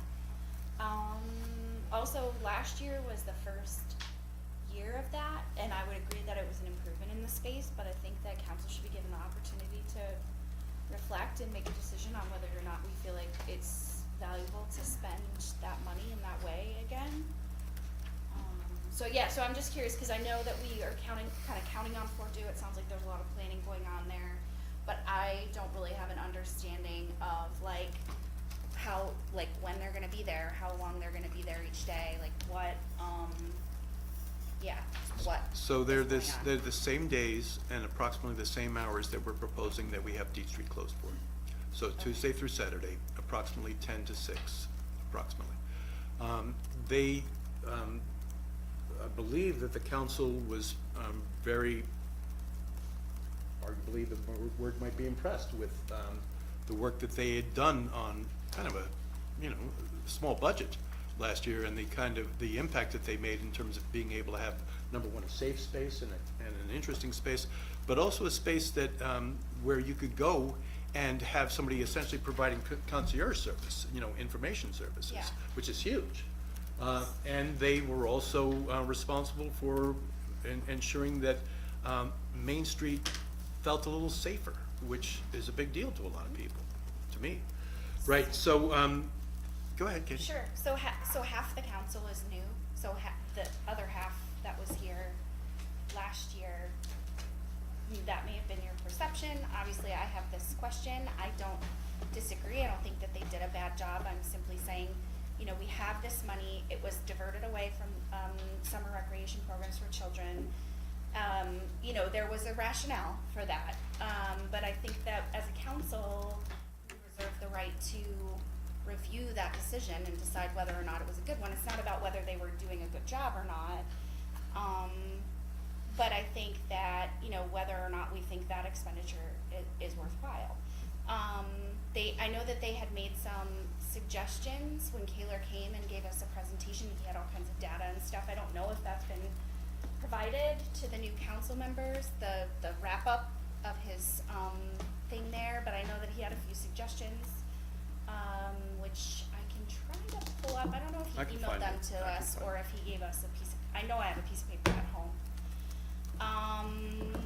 I'm curious about the concierge portion. I know that that was something where I think from my perspective as someone who is on engagement marketing and has talked to local marketing, agencies or, I guess I'll call them marketing agencies like, the chamber and stuff that, and not to specifically call out the chamber, but that, coordinating with them on really truly being like an information booth, like how Cooperstown has a volunteer information booth that's open in Pioneer Plaza Park, Pioneer Square.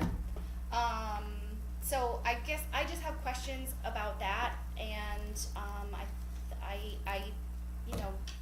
I'm not saying that I'm opposed to it, but I think that just saying like we all thought that was a good idea when all is only half and we haven't discussed it at all is not.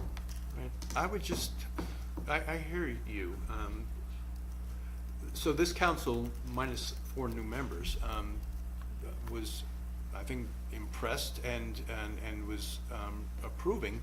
You said that before, and I'm telling you that I have questions. I'm the one that kept, the last time when we were talking about that, I kept bringing up, this is what I hear from the public, this is what I hear from the public. And at those meetings, I kept getting dismissed. And you're like, I don't know where you're getting that information from, Scott. I've gone to this, I've done this, I've done this. So I wouldn't say that we all were on the same page. That was But here we are on the 16th of April, and they've been operating under the assumption, which I think we led them, to that assumption. I didn't. I didn't. Don't say the council did. We didn't. Don't. So I've been asking this question since February, I think. All right, well, I know that they walked away from that council meeting, presuming that they had done a job that was going to be something they would do it again. It's a lot to ask them to pull the plug on, this is how they fund their program. I'm not saying that we need to do that, but I think that we need to be given the opportunity to review it and discuss it and figure out whether or not we wanna continue that. But you're saying continue it this year, or continue it just generally? I mean, this year, So again, they're like literally 6 weeks from starting up. well, I understand that, but we didn't approve a contract for this year. We approved a budget that included downtown something, but we haven't seen the contract. I didn't know the hours. We didn't, I mean, there's no description and there's no data. Again, I think this is where committee structure is very valuable, because this would have That's been hashed true. out in Finance Human Resources Committee. That's a really good point. Which, on that note, Mayor, I would like to make a motion at this time. Finance and Human HR is coming. Oh, I already asked to make a motion. At this time, I'd like to go ahead and instruct our city attorney and our city clerk to lay on our desk for the next meeting, addition to our charter to modify C-17 on boards and commissions, that the Finance and Human Resources Committee be added to that as one of our populated committees. I'll second that motion. Discussion? Council vote? This is not to vote on this committee creation, this is to vote to talk about it next. Yes, to have them lay a local law that we can vote Add on. it to the charter Right. to make it a mandatory committee. Mandatory committee that's in the charter. It's so much pressure to vote first if you wanna ask more questions. Yeah. I'm not used to being, where is Luke? Yeah. Ay, ay, ay. So could you just fill me in a little bit on the background here? Finance Human Resources Committee is a valuable committee in my eyes, is because one of the main things that this council's job is to do is finances for the city. It was very disheartening when this committee was taken away from us this year. And, with no real reasons given to why, other than we're trying to streamline the process. We just had like almost a 2-hour conversation, over an hour, whatever, about something that we could have done down in committee level, had it up here ready to go, and they wouldn't have to sit out here, listen to us, ask all these, we would have it fine, we could have had this process streamlined, we could have probably had the RFP out by now, we would have been ahead of schedule, not behind on schedules. There's other important work that came out of that committee, such as when we're talking about roads and wards, trying to fund projects, hiring a PR person, which has been brought up several times. This is all stuff that we can do down there in that committee, have it up here, and have things streamlined, so we're handling the business that's at need. Our biggest job in the city is finances, being that the budget is one of the biggest things that we do, next to public safety. And to sit there and we're now going through this Renaissance thing again, we could have been doing that in January, and the committee had it already up here and done and gone through. I think, by taking that committee away, and I've talked to past people that have sat in the mayor's chairs and stuff, and other council members, and they're worried that that got taken away as well. And I think that that's one thing that, when we're going through our charter review committee, that's a very important, committee to have. So that's why I'm making that motion now, to get that out there, to get this part of the charter, so we protect our residents and we protect our city, that we are doing our due diligence on our finances, because that's the biggest thing when we get elected that we're here to do.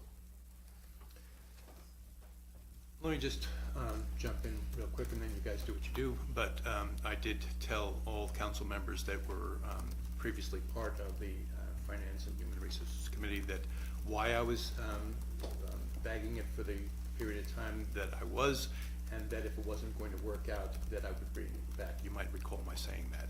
And that is my intention. So you can change the charter if you want, but it is my intention to bring back the Finance and HR Committee. Well, I think we need to put it in there to protect for the future. That's up to you. I would like to comment. I think it's important that it be a permanent committee.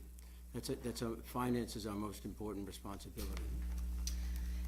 Could I, oh, sorry, could I, make a suggestion? Sure. That the language be flexible in some way, so that it says something about a committee addressing finances and human resources, but rather, like, because maybe at some point it needs to be split into two committees, do you know what I mean? And I just was curious about restrictive language, saying Finance HR Committee, maybe it, you know, thoughts? We Anybody? can just change it to the Finance Committee. Or you can send it to legislative committee and let them work it out in committee. So we'll get it We get a lot of yours. Yeah. I just think at this point, I just think at this point we need to do what we've asked for the last couple of council meetings. And I just think this is the way we have to do it. That's Scott? why I made that motion. Has a good point. My primary concerns about this are financial, so I could have been asking these questions a long time ago. Regardless, it doesn't have, you know, it can just be the Finance Committee, we go from there. The name I wouldn't have hung up on so much. Yeah. Okay. Further discussion?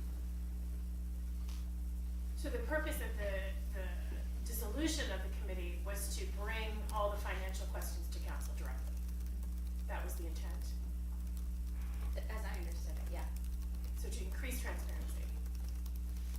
This doesn't That would- decrease it, having it in the committee doesn't decrease it, having it in the committee is where a lot of these questions would be answered, a lot of these questions would have been done, we would have been already thinking about this, we would have had this process long before now, we would have had what needed to be done, and if we wanted to, it's also a place where you can sit there and you get told, this is our finances now, we're gonna change things, it's where we get told what budgetary stuff gets passed along, taken out of, or not taken out of, but maybe get moved within the budget and stuff like that. And that's very important stuff to know, is because when I look at the budget now, I don't know really what's been moved, if anything's been moved in there, you know, and that's where that all belongs, and that's, you know, that actually increases So transparency. instead of instead of everybody knowing a little bit, a couple people know a lot, and then we become a really great resource, to be able to facilitate additional voices in discussion and information, but also like ask questions and so those meetings are obviously open to the public as well, and also streamed on YouTube, so it's like a similar, they're just not as like popular, you know what I mean, they're like the cool ones, yeah. And to, again, just to be clear, as I told every council member when we went through that decision, it was a sense of a few folks, myself certainly included, that there was some reasonable reiteration of council's time, and my concern was council's time, as you might recall.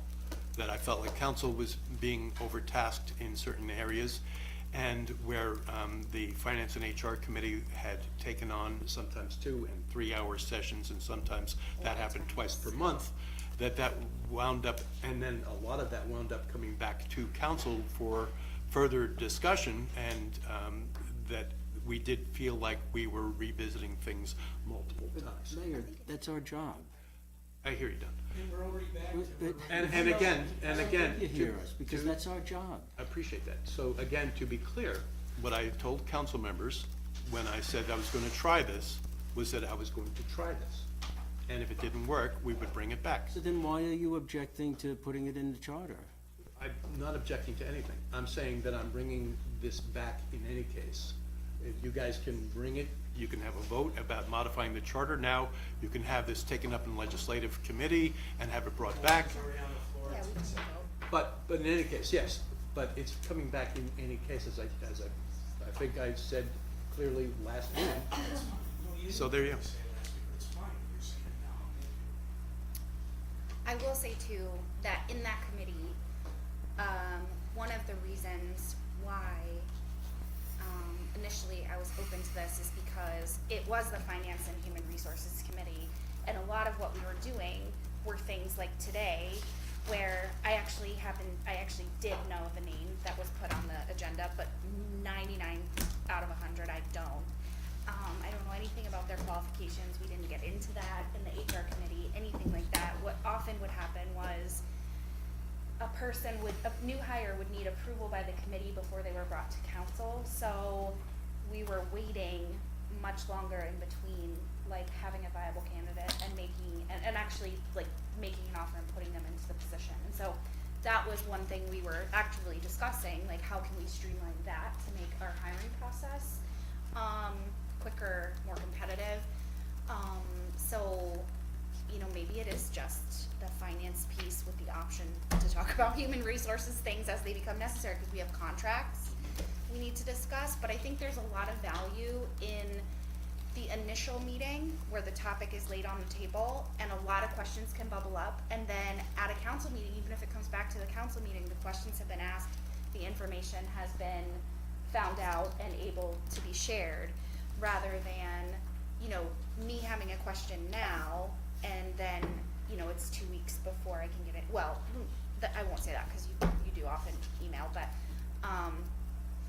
you know, but if it's like, oh, we can find that out for the next council meeting, that kind of moves deeper information along the council pathway a lot more successfully, I think. So, I'm in favor. Further conversation? You wanna vote? Councilmember Walsh Russo? Can I say a statement with it though? I don't think our primary job as public officials is finance. I think our primary job is the protection, safety, and well-being of our citizens. Councilmember McHugh? Aye. Councilmember LaParishu? Aye. Councilmember Carson? Aye. Councilmember Harrington? Yes. Councilmember Woody? Aye. Councilmember Mattis? Yes. All right, so that passes. So getting back to the discussion, I think we've exhausted the discussion of this, Oh, I have You go ahead. questions. About the bollards, we had talked about that. What are they gonna be and how much will they cost? oh, Greg. What are they going to be? They'll be metal. They're bollards that you install them in concrete in the ground, and then the top part that sticks out obviously is removable, so they can be taken, put it in and out for events. The part where the screw is will be. There's a cap that you put in, so when you pull out the piece that's obviously going to prevent traffic from going on the street, you put a cap on, store them somewhere, move them back and forth.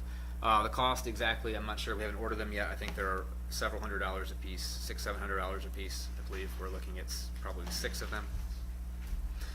6 of them so we're looking at $5,000, something like that? Yeah, I mean less than that probably, but yes. Thank you. Are they the kind that go into the street and you raise them, or are they like stored off-site and you bring them in and like screw them in? So the hole will be in the street permanently, and then you'll carry them over and slide them in. They're not the kind that you press a button and go up and down or anything like that. That would be, we didn't look into that. That would be much more expensive. Extravagant. Could be something we could look at, but Those are cool though. figured for this effort. Yeah, fair. Okay. I have some questions, but I don't need to go right now. I just don't wanna move on Scott? before Where we. did that money come from? To install that? It's coming out- Is that coming out of the Renaissance, or is that coming out of? That's a good That's to be determined. I mean, it could be coming from the DPW Streets Code. We looked at this, you know, if the Deep Street closure was not happening every weekend or every week as it's been proposed and hasn't yet been voted on, we still close the street during any Main Street closure. It would make for an easier and more effective way of putting up a street closure as opposed to the wooden barricades. I don't think it would be wasted money.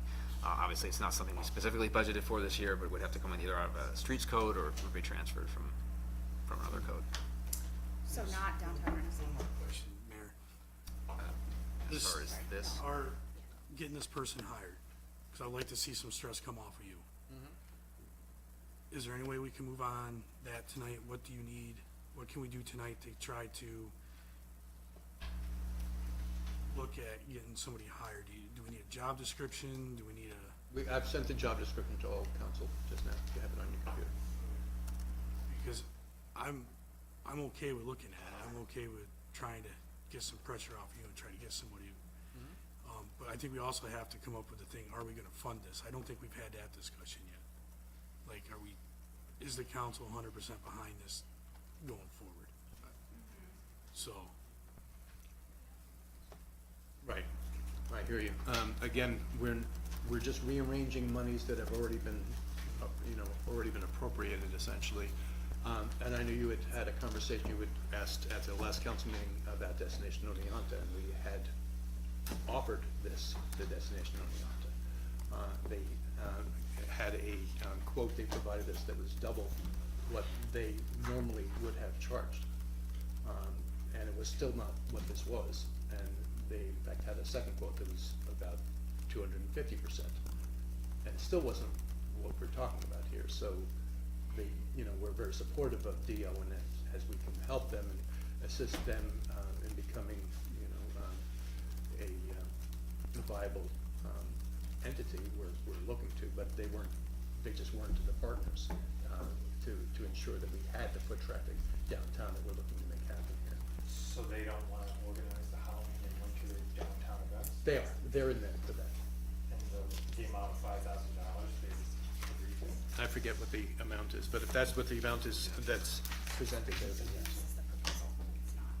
Yes. I don't know, like, Some 6 suggestions to, council and mayor, just for some notes earlier. I think the big thing, bottom line, is, for the Renaissance program, as we work together as a team and as a city, I think for this summer, just based on our conversation and what I'm hearing, it's kind of just the best idea to kind of like pilot and just experiment with some activities and ideas and market it that way instead of presenting the Renaissance program as the official. We can come up as a council and as a city to, for the future going on, if the residents of the city want it, and if the council and everybody wants it, then we continue it. So I think short term, the goal looks great and residents are excited.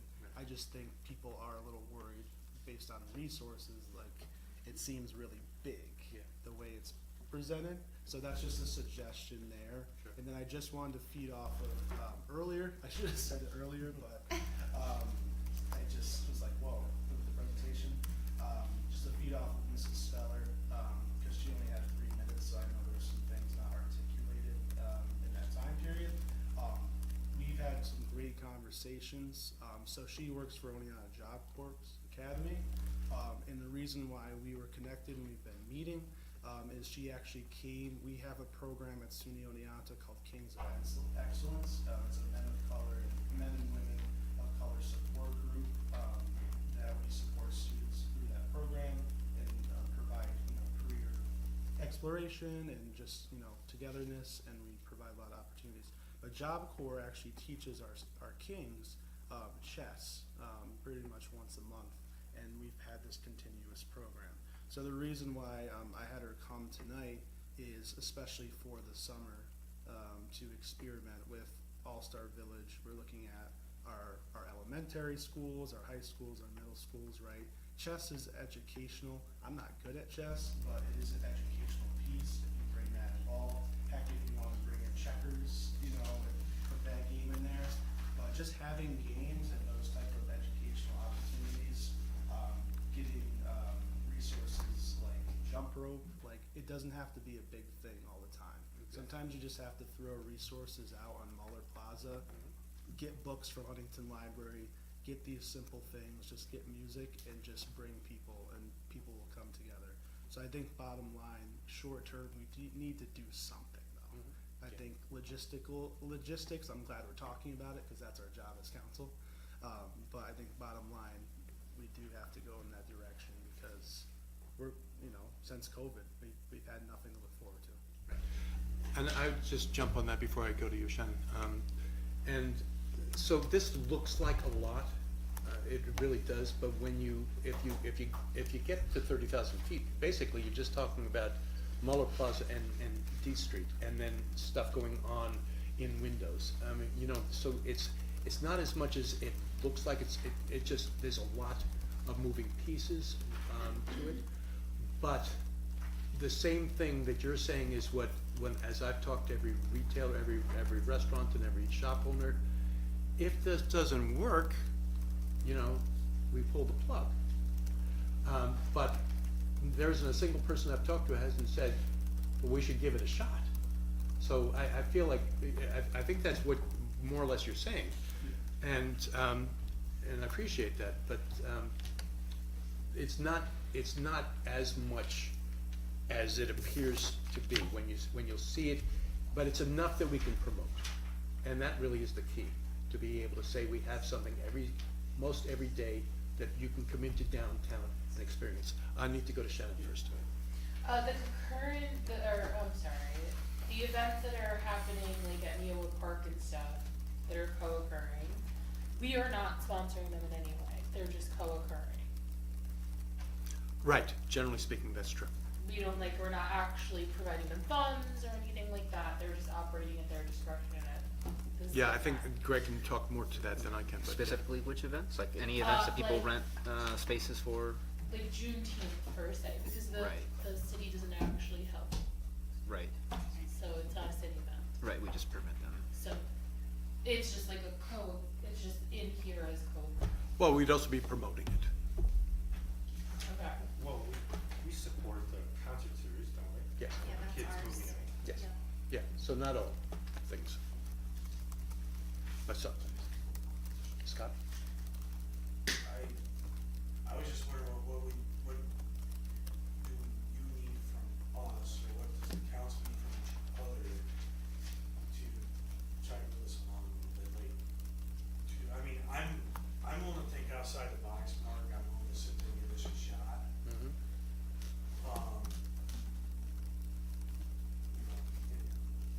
So I don't know what we need to do to try to move this forward, that's. Well, it sounds like folks are finding a smoother and quicker path to our being able to hire a coordinator. So that would be huge. I mean, that would be a huge thing. So I'd appreciate it. The other thing that I need is to be able to have something that has been approved by council relative to this street closure, as to whether or not that's something that I'm telling people that we have, or something that I'm telling people that we don't have. And I guess it's a wrinkle that I hadn't anticipated. We will need to make a decision, and I guess it'll have to be something that gets brought to the May 7th council meeting, and provide you with as much information and maybe an appearance by due, but they will need to know whether or not they should be making plans that they are already making. Well, I think, okay, so I'm not opposed to this as a whole. I think, I'm wondering if any portion of this is up for modification, like. All of it. I think, All well, of it doesn't sound like it. Well, I mean, we weren't. that's what authorship sounds like, but, Right. but certainly, anything that needs to be modified that makes it better, but I guess that's the caveat, Well- is if we modify it, are we making it better? Not necessarily. I mean, I think Bryce is onto something, we were not involved in determining the scope of this at all. And, I think we need to talk about what portions of this we feel are viable, this year, given the time constraints. It's a lot of money, and I understand that it was already in the budget, but we didn't talk about how we were gonna spend almost $100,000, or being asked to spend almost $100,000 on this program, and we have had the proposal, but not the opportunity to say whether or not we feel like this is the way we wanna spend this funding. It also seems like, know, was brought up earlier, and you even said, this isn't something where we have a continuous, like, we don't know how we're gonna fund it next year. But as I was bringing things up, a few things, we aren't gonna be able to do this year. They're only gonna be like next year and beyond. And we have a lot of ideas for the future, but we don't know how we're going to fund it, what the budget will be, how expensive it will be as we continue to add things. I don't know if we know what we're getting ourselves into financially, whether we're just throwing $100,000 at a summer that is like a one-shot, you know, flare, or whether we're going to be able to fund this as a project for our city long-term. We haven't talked about whether or not we even wanna do that. So For Do, again, it's not about, I'm getting tired. It's not about, the job that they did, or, yeah, whether or not we think they did a good job. For me, it's about, is that a part of what we want to invest in this summer? Because I think we all agree with you in terms of marketing the city and putting our best foot forward and supporting downtown and, you know, creating a nice place for locals and visitors. Like, I don't think any of that is really up for debate. I would be very surprised. I just think that, you know, we have to talk about, it's not an insignificant amount of money, and I think it behooves us to talk about how we feel it's best utilized. And I think that there have been suggestions that have been made that haven't been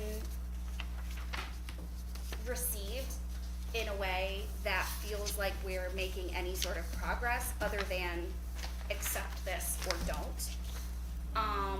I definitely will only vote on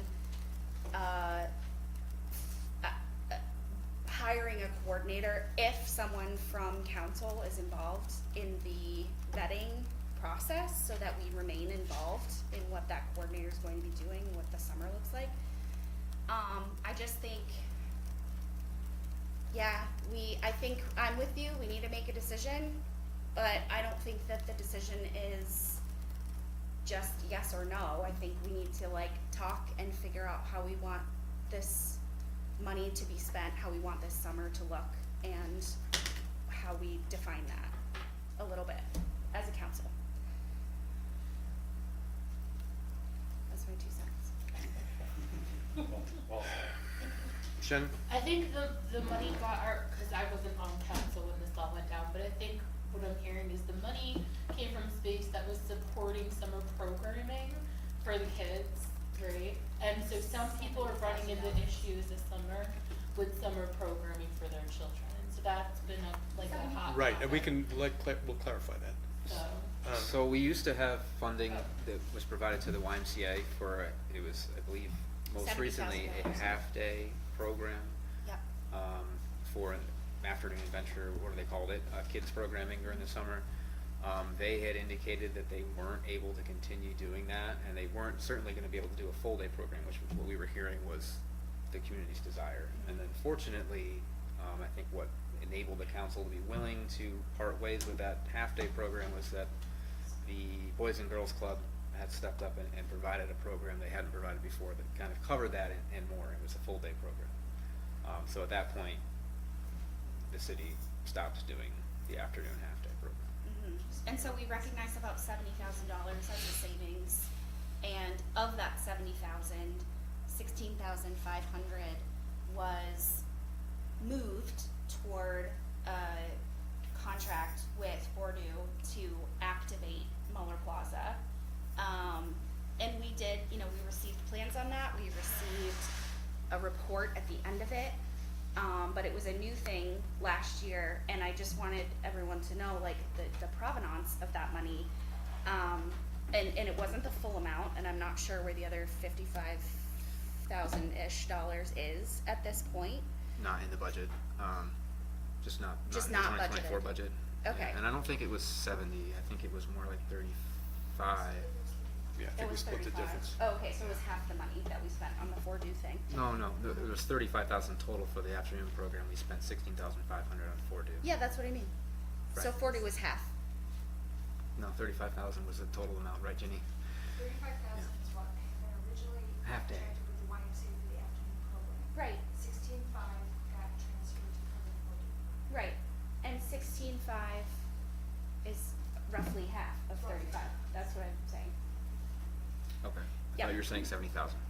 Oh, no, I did say that, but I was misstating, so Okay. thank you for that correction. Okay. But, yeah, I mean, I think that, especially given the nature of the change in the use of that money, that it's worth revisiting whether we wanna continue to spend it in that way. Because it went from recreation programs for kids to safety for families downtown, which was logically, but now it's like downtown business activation, which is not a bad expenditure of funds, but it's a different one. So I'm surprised that we didn't talk about it. It's also, as we talked about, a safer sense of what downtown was during last summer, a more engaging downtown. I don't think anyone would argue with that. They were able to do things that we weren't able to get anybody else to do. I don't know how we would have done it without them. Right. Bringing tables and chairs and umbrellas out and securing them every evening. And again, I'm not saying that they did a bad job, Right. just that we didn't talk about whether or not we want them to continue doing that job. Yeah. And that's, I guess, on me, because I did, I know, having presented this all to the council back in January, with it all broken out, my suspicion would have been that. Well, I sort of thought we were gonna get the opportunity to talk about it, and we haven't until Well, now. February 6th, we tried. Well, yeah, but we still haven't talked about it until April, so saying that it's too late now is like, when were we gonna? Not saying that. I mean, and if we had, not to beat a dead anything, but, if we had the finance committee, we probably would have talked about this a month and a half, 2 months ago. Which we'll bring back. Okay, so, go ahead. 10 minutes later, we're right back to what Scott just suggested, is for us, the council, to streamline the process to get to the court meeting. Is that the general sense that the council would like to streamline? Then I will make a motion that we streamline the process. Waive the That we purchase. supersede whatever language, Jenny's looking at me, but whatever language it requires to supersede the purchasing policy,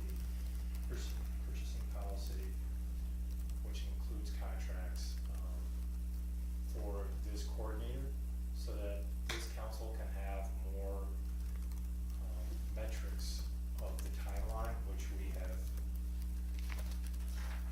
missed miserably since this document came out on the 12th of January. So if that's gonna move this forward, that's my motion. Second. Can we have Discussion? discussion? Did you get all that? I'm not sure I heard it all. Are we, so in terms of determining the scope of the work of that consultant, professional, are we, because you had said we're going to give them a budget of $95,000 and say, what can you do with this? No. The proposal, we're not giving that person $95,000. No, not at all. The project, No, as it we haven't stands, broken out specifically. It's 94. The payment to this individual would be up to $25,000, That's as not- shown on the budget here. Right, that's not what I'm saying. Are we saying to this person, these 4 people who have volunteered and anyone else who's interested, now that we've talked about it for 2 hours, are we saying to them, we have this program, this is what it looks like, you have $94,000, show us what you can do, and then picking the person who most closely, someone said this, aligns with what's on the document, which is not this document, it's on my computer. Or are we defining the scope of what we want this project to be, and then putting someone in that position? Or are we saying to them, what do you think is valuable? I mean, if we say we have $94,000 to spend on this, they're gonna say, I'm gonna spend $94,000. But you know what I mean? Like, are we saying, Yeah, okay. Right. So if you can iterate that in a way that makes more sense, that's fine. So, before I go to you, Cecilia, so it's a $25,000 contract for the For individual. them, that's For not- the individual. There's $5,000 that's set aside for marketing and advertising related to that promotion. And then there is $15,000 that's set aside essentially for hiring of performers, et cetera. So that's a grand total of $45,000. The Halloween and Christmas stuff is already taken, that's already Destination Oneonta. And the special events incentives piece, which has been something that has been talked about in-house now for a while relative to essentially kicking off, giving somebody the seed money to be able to kick off something that might have recurring value to the city. Talking about a yoga festival to start with as a for instance. And So, I mean, are we gonna talk about that, whether we're gonna, what, I don't know anything about, I mean, I know I've heard about the yoga festival, but I don't know anything about what we're trying to give them in terms of Right. So- funding or, so that could be a conversation for finance and HR. that would be a good one. All right. Okay. But in the main, to be clear, you're talking about $25,000 with another $20,000 that's spent on promotion and on artists. So that's essentially what the budget is. So, So my question, I think related maybe to your inquiries, is part of my sort of concern about this position is, to what extent is this person going to be able to determine their own ideas and realize their own kind of, I mean, are they just being hired to do these projects? What if there's a difference in terms of, you know, Well, it's that's- not enough money to do what is allocated for X or Y? So my question is about the autonomy of this position. Is Right. it just really to do this plan? Are there counter proposals out there? So having been, yes, there are. So having been, once upon a time, the coordinator for the Downtown Oneonta Improvement Task Force a million years ago, do it. And then several people followed me in that role, and there was a steering committee, a board essentially that provided direction and support, and the coordinator in the position, me in one case and others who followed me, essentially carried out the directives, input to it, but basically carried out the directives of the steering committee. And the steering committee they took their direction from a larger organization, which was the Do It membership. And again, that became the Main Street Oneonta, became Main Street Oneonta again, then became Destination Oneonta. So it's a long legacy there, a long lineage there. But that's the way that worked. And there wasn't, and I remember in my role, and we were pretty successful, there was input, but there wasn't autonomy to just do what, you know, I felt needed to get done, nor was that the case with the people who followed me in the position. well, you raise a really good point, which is, you know, we've been offered this proposal for the use of funds to revitalize downtown, and we haven't really been offered or shown, if they do exist, any other proposals. And if there are proposals, I think that it's within the council's purview to understand different strategies that we might be able to use this funding toward. Given that we're going after a specific audience. Yes, but this isn't a broader plan. Correct. This is narrow. Right. We're looking to attract clients from another organization. We're trying to somewhat partner with them and attract them to our downtown for the benefit of those businesses.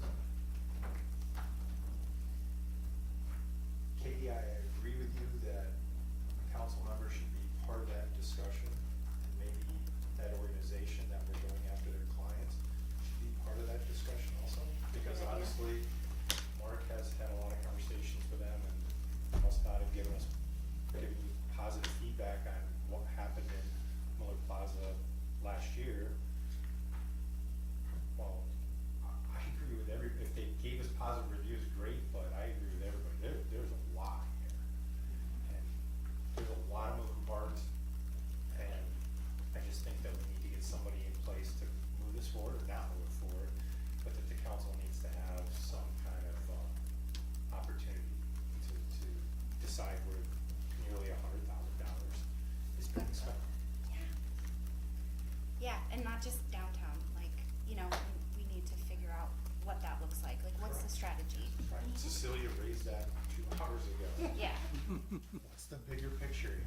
we're Yeah, trying to do with yeah, yeah. economic development. Yes. Totally agree. So if we get a coordinator on board and then with that caveat, when they're picked, it's about coordinating, not necessarily this downtown renaissance as the proposed that's in front of us, but what they might come up with. Yeah. Cause there might be something out there that is a little less complicated. As much as I appreciate that, and I do, we're also looking at a time, we're looking at a timeline. And the timeline is June 1st. And if we're going to have something that is consequential and is gonna move the needle, and will also, you know, drive, business to the east end, the west end, and River Street, we're going to need to have something that is successful from its first day. And that's only 6 weeks away, which is why, you know, Scott, I appreciate your concern from my stress level, but that's the reason I've got it, because we know that the timeline is not something we can move. And I'm not saying too that there aren't, you know, there's always a better plan. There's always a better plan, but where we are right now, we're 6 weeks away from an opportunity to make a difference to the businesses in Oneonta. 25 of them signed off on this, and I shared that with council in our last meeting. They're excited to have this happen. I'm excited to have this happen. It does seem like a lot, I appreciate that, but it's not so much that we can't get it done. It's really not. And we have a lot of people who are potential partners who are just waiting for me to be able to tell them that it's a go. It doesn't change the fact that maybe this isn't the plan for next year, maybe this isn't the plan for September. But, and in terms of, you know, you're talking about spending $100,000, we're looking at $25,000 for this contractor and $20,000 between the two other lines, promotion and arts and entertainment. So we're talking about a grand total of 45, and everything else is something that can be clawed back. I mean, I'm hoping that we don't do that to the folks at Fordu, because I think what they provided us was so valuable for the amount of money that was spent on it. But it's not a lot that we're talking about right now, and we are talking about a timeline that won't really allow us, you know, to postpone. We just lose that option, and there are a lot of businesses that are hoping that we make a decision tonight that allows us to move forward. Again, I'm not saying that we don't come up with a better plan, but that may be September. You know, we're talking about, and again, as I've said, look, if this doesn't work, we pull the plug. But to delay it, or to consider something totally different in the timeline that we have, I don't see it being, I don't see it being something that's successful or something that is going to be well received by all the various businesses that are anticipating this happening. Go ahead, Katie. I just wondered if, like, just thinking about this, if there are other proposals that exist, I feel like if we have identified individuals and we know there are other that these individuals have other proposals, like, could they be brought to council at the next meeting? We're not gonna hire anyone before 2 weeks from now anyway. Or Thursday, I mean, depending on how quickly you move, I guess we're all getting back together in 2 days, which I'm really looking forward to, so,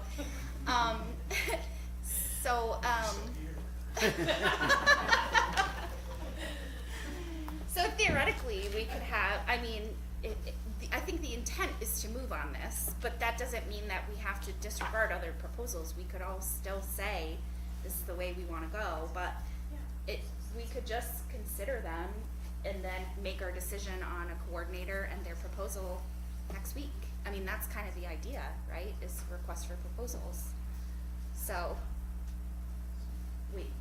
we would just be doing that, but without sending one out, just basically taking what's already out there. I mean, if there are proposals that have already been submitted, we're not waiting for people to ideate them, like to There's one proposal manifest them that's, from to be clear, scratch. there's one proposal that was submitted. Okay. And those other folks have said, yes, I'd like to do this job that you see Oh, detailed okay. in front of you. So we would need to elaborate on the things you've already proposed. We'd have to spend time delving into these things. I see what you're saying. And there isn't time for that. This is the proposal. There's not enough time. Okay. Scott? I'm kind of lost here now. Circling back to what Len's motion was. We streamline hiring a coordinator for this Renaissance program that the mayor has given us. Yes. That's the quick, down That's the and dirty quick, of it. okay. That's, For a guy that's been. As presented, the program, I'm sorry? as presented, the program. as the job The description. coordinator position. The coordinator Coordinator's position. position As presented? as presented, and then I'm just trying to Let me read the job wordsmith- description, 'cause I just I'm trying to got it. wordsmith the fact that you were talking about, Katie, where other proposals could be. Okay. So, Could we just say, we waive the established purchasing policy for professional services to hire a coordinator for downtown Oneonta events in 2024 through whenever the thing is supposed to end, which I think is October, November? Minus the date, that's what it says. That's what I said. That's what you said? Yeah. Scott's got it down. You know, Nice. the motion is actually just through August 31st. And so we could prorate, so here's a way to get to where we need to get. We could prorate the coordinator's salary, we could prorate I think it's probably what we could prorate, it's just the coordinator's salary. But we could say this is a 3-month period, June 1, or maybe 4-month period if we're able to bring somebody on in May, right? So a 4-month period, not a 12-month period, so you're looking at 1/3 of the amount of money, so not $25,000, but 1/3 of that amount of money. And with the expectation that we hire somebody at that amount of money to do the job kind of as presented, I'm just gonna say, and then entertain other options, but we're looking at, come September 1, making a more long-term decision as to whether or not we continue with this person, or we look at a totally different plan, or basically have all the options in front of us and have the time to really consider also, the benefit of having, the information coming back to us in terms of data as to how well this has worked. So we're not operating, with, vague generalities, but with specifics. Scott? Absent of any kind of friendly amendment to that, I would respectfully ask if we could just call the vote, please. Wait, what Having do asked- we reread the motion, please? I was The saying motion as October. presented. So the motion was to streamline the process and waive the requirements of the city's purchasing policy, which includes contracts, to expedite the hiring of a downtown Renaissance coordinator. Could we call that person a summer programming coordinator? Take Renaissance out, I would Yeah. put, I respectfully ask for the vote to be made. Calling a vote doesn't necessarily mandate it. Right. It's a request. Okay. Yeah, I would like That it. doesn't cut off, Yeah, I say know. that other people can't. So 4-month, so 4-month position. Well, we were saying, I think we should be 5 months, cause October, we have a lot I of. know we're really only looking at August Labor 31. Day. But then Yeah, there we might not be enough pulled it money all to back. attract We many. pulled it all back right now to. I feel like we could the do summer. through like when kids go back to school, because when do students come Well, back? that was the ideal. Second to last week of August. Yeah, okay. Oh, thank you. Sports And comes then- back, I can tell you where I work, sports comes back. Yeah. First, And then school, the week before school is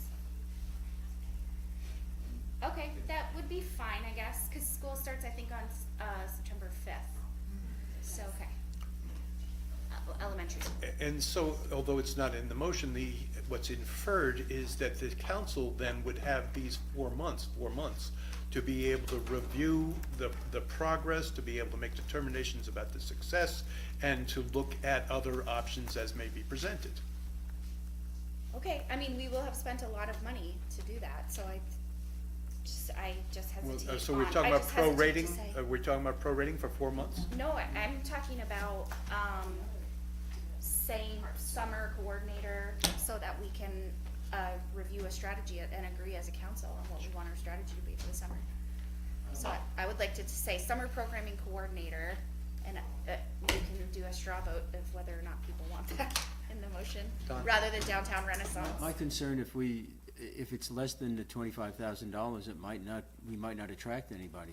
Yeah, I agree. Concur with that. It'd be the $25,000 that we were originally talking about. Yeah, It's a huge amount of work. Yes. Yeah. They have to hit the ground running. Otherwise, you know, a qualified person would say, why did why would I do that? Yeah. $10,000 or whatever the amount would be? It's gotta be Chris, 25. you know that I'm doing it for free now, I'm not, I'm sorry. just saying. That's why Scott's worried. Get excited. Yeah. No, I would Into agree. this. That wouldn't be one thing where I think we should cut. I think we need someone who's capable to ensure that this is a success. All right, so we're back to a vote? Friendly amendment. Summer coordinator. No, I wouldn't- That's my amendment, I- not the salary. Summer Yeah, I would coordinator. not lose the Renaissance piece, we're using it for marketing, I'd hate to lose that. It's just in the motion as a summer Oh, that's fine, coordinator. that's fine, okay. Yeah, I'm good with that, cause you bought 1,000 pens, so So we're gonna, you bought yeah. 1,000 pens. 5,000.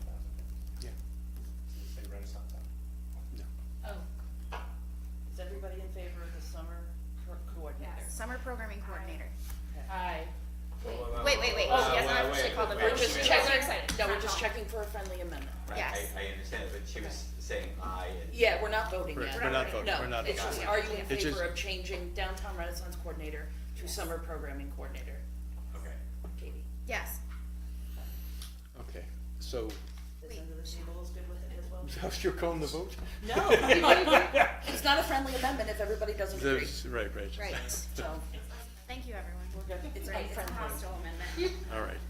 So now, having a consensus on the friendly amendment rather, can we take a vote? Can I hear what the motion is, so if there's clarity on what the amended motion is pursuant to the friendly amendment? You enjoying this? I mean, you think I'm asleep over here, but I'm not. Yeah, this is great. If you could state what is being voted on. Any idea how much pain I'm in over here? So the motion is to streamline the process and waive the requirements of the city's purchasing policy, which includes contracts, to expedite the hiring of a summer programming coordinator. Can we make it clear what streamline means? It means that you are not requiring, or that you're treating it, you're avoiding the requirements. So I could just take streamlining Yeah. the process out and Yeah. waive the purchasing? Would that? Do we have to, Yes, please. My 2 cents is that normally the motions say that the requirements of purchasing policy are waived, or waiving of the purchasing policy requirements. However you. That's what it says, yeah. That's what it said. That way it's clear, thank you. And also, Mayor Wellington, can I just say that if it's under $20,000, if you're going to pay the coordinator under $20,000, then the competitive RFP is not required at all. gotcha. I just wanted the council members to know that. Okay. Thank you, Jenny. All right, so we have, One more time. Yeah, I can't pay them less. Confusing over here. all right, so we have the motion, it's been seconded. Who seconded? it? Seconded and amended. Councilmember And LaFarge. amended. Sure did. We call a vote? Councilmember Walsh Russo? Aye. Councilmember McHugh? Aye. Councilmember LaFarge? Aye. Councilmember Carson? Yes. Councilmember Harrington? Yes. Councilmember Whitten? Councilmember Matheson? Yes. Okay. That's the longest 45 minutes of my life. All right, let's move off of discussion of the discussion topic and move on to discussion agenda with motion number 9 that the common council approves The closure of Deed Street between Main and Wall Street to through vehicles on Tuesdays through Fridays from 10 a.m. to 7 p.m. and on Saturdays from 8 a.m. to 7 p.m. beginning June 1, 2024 and ending August 31, 2024 to allow the farmers market and other street vendors, artists, and performers to utilize the street. Do I have a motion to approve? Don, followed by, do we have a second? I'll second. All right, Shannon, second, and discussion. Start with Len. I'd like to talk about the traffic patterns. Me Okay. too. So, given that there's now almost viral video out there showing discord for what's happening on Market Street, it raises the What? question of, well, I didn't know that. we blocked off part of Market Street. Oh, Yet gotcha, gotcha. people were still driving around it, so it was very confusing. In fact, tonight, when I came to this meeting, it's still blocked off with lights on both ends of Market Street, so I'm a little concerned, I'm a lot concerned about the traffic pattern by any other closures that we're doing. So we have Main Street up by Rose Avenue, folks are traveling through the neighborhoods, residential neighborhoods. We have Market Street, so if I'm a visitor and I come from the specific organization that we're trying to attract clients, and I come off of, the interstate, I'm gonna get up to Main Street, and there's gonna be people trying to figure out, I can't go down Market Street, so I gotta keep going, do I go left or right, then we're gonna block them off for D Street, so I hope somebody else has come up with a cleaner way of directing traffic. We have, pedestrians crossing, I'm just hoping that we have a safe, We have. safe environment. All right, so let me, Oh, can I just ask Go a ahead, question? go ahead. When is the DOT beginning work on the roundabout also? spring, next. Next spring? That would be no sooner than next year. Cool, okay, I thought it was this fall. All right, so, so we had a meeting of all the various department heads that would be appropriate to be in the room, talking about how this works on a lot of different levels.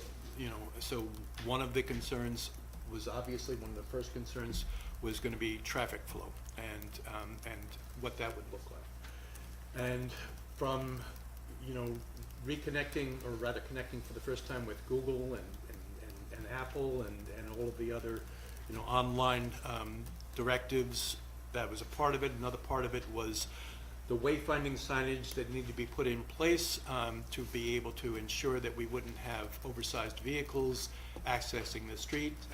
Chris has been working on that, and then the turning onto Chestnut Street, the left-hand turn, and how we make that safe. And so it's a movement of, some things are gonna wind up going to Click, just as an FYI. Wouldn't that be a right-hand turn? You're coming off. Left-hand turn. Because there's currently it's no left on Chestnut Street. At the theater, you Right. can't turn left now, Right, so but we he's would- proposing that we change that. Or Currently, am I going the wrong way? you may, He's just. No. I'm just He saying, wants to currently you, change it. yes, right, so, Okay. so that we're able to. I'm sorry. No, you're good, you're good. So, Yeah, to but- ensure, to ensure that we have, Yeah, and to ensure that we have good sight lines and safety there. So, Chris, is it appropriate to ask you where you're at with that, or do you wanna speak to that? I think we're Right. going to ask council about eliminating the 3 parking spaces in Yes, front of the please. BT Bank on Chestnut Street. Right, so that is probably gonna wind up then going to Click. Right, so two things will wind up going to Click.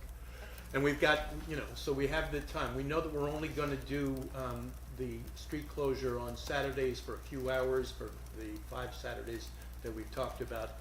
But we wanna make sure that we have something that will work.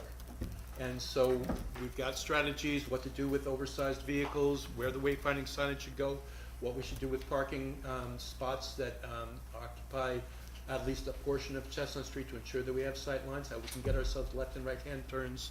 All of that is been discussed, and we feel like we've got a solid plan. That'll go to Click. Cool. Okay? That sounds All great. right. Can I make Then- a suggestion? Yeah, sure. It's similar to my suggestion the last time, and you mentioned, getting all the digital wayfinding, Google and Yes. all the maps and things.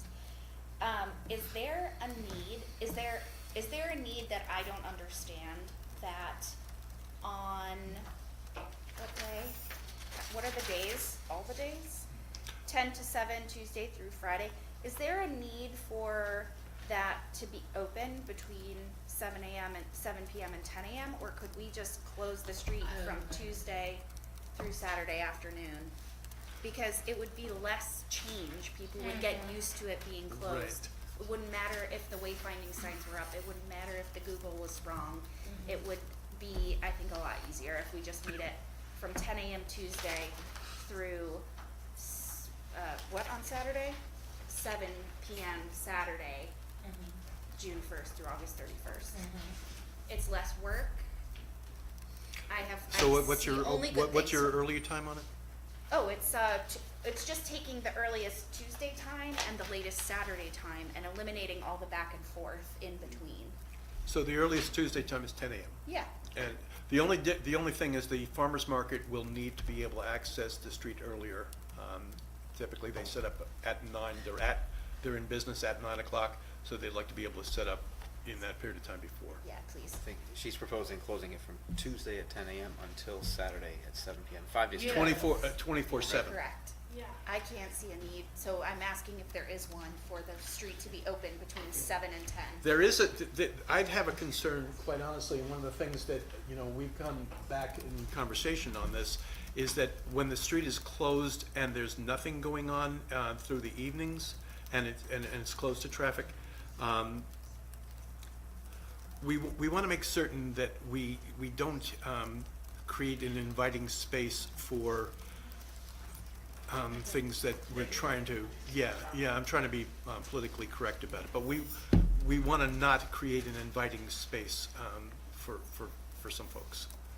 And so that's a concern. We don't want to be finding ourselves with drug paraphernalia in the morning and just things that have been kind of a part of life So currently. having traffic will prevent the drug paraphernalia? I don't know. I don't know. I'm open to, we're just trying to be as, That seems like a larger conversation that we need some suggestions for, but, More eyes that are going through actually helps deter. well, we could also make sure that places, cameras are focused over there as well. Right now, they're There are no just going cameras on. on Dean Street. Right, I'm saying we can make sure they can get over there, can't we? I agree. I think that allowing traffic there will allow for access by police much more easily. It'll keep, what's gonna happen is if you leave it empty and it's 10 o'clock at night, there's gonna be congregations of people where there's no traffic. It's gonna be problematic. and there Do is. we have a study on how much traffic goes through there at 10, 11, 12, 1, 2 a.m. and then There's no studies, but I don't think there's very much. I mean, as a person who, yeah. It's not like rush hour. That just informed some thinking around the closures. Go ahead. Thank you for sharing that with me.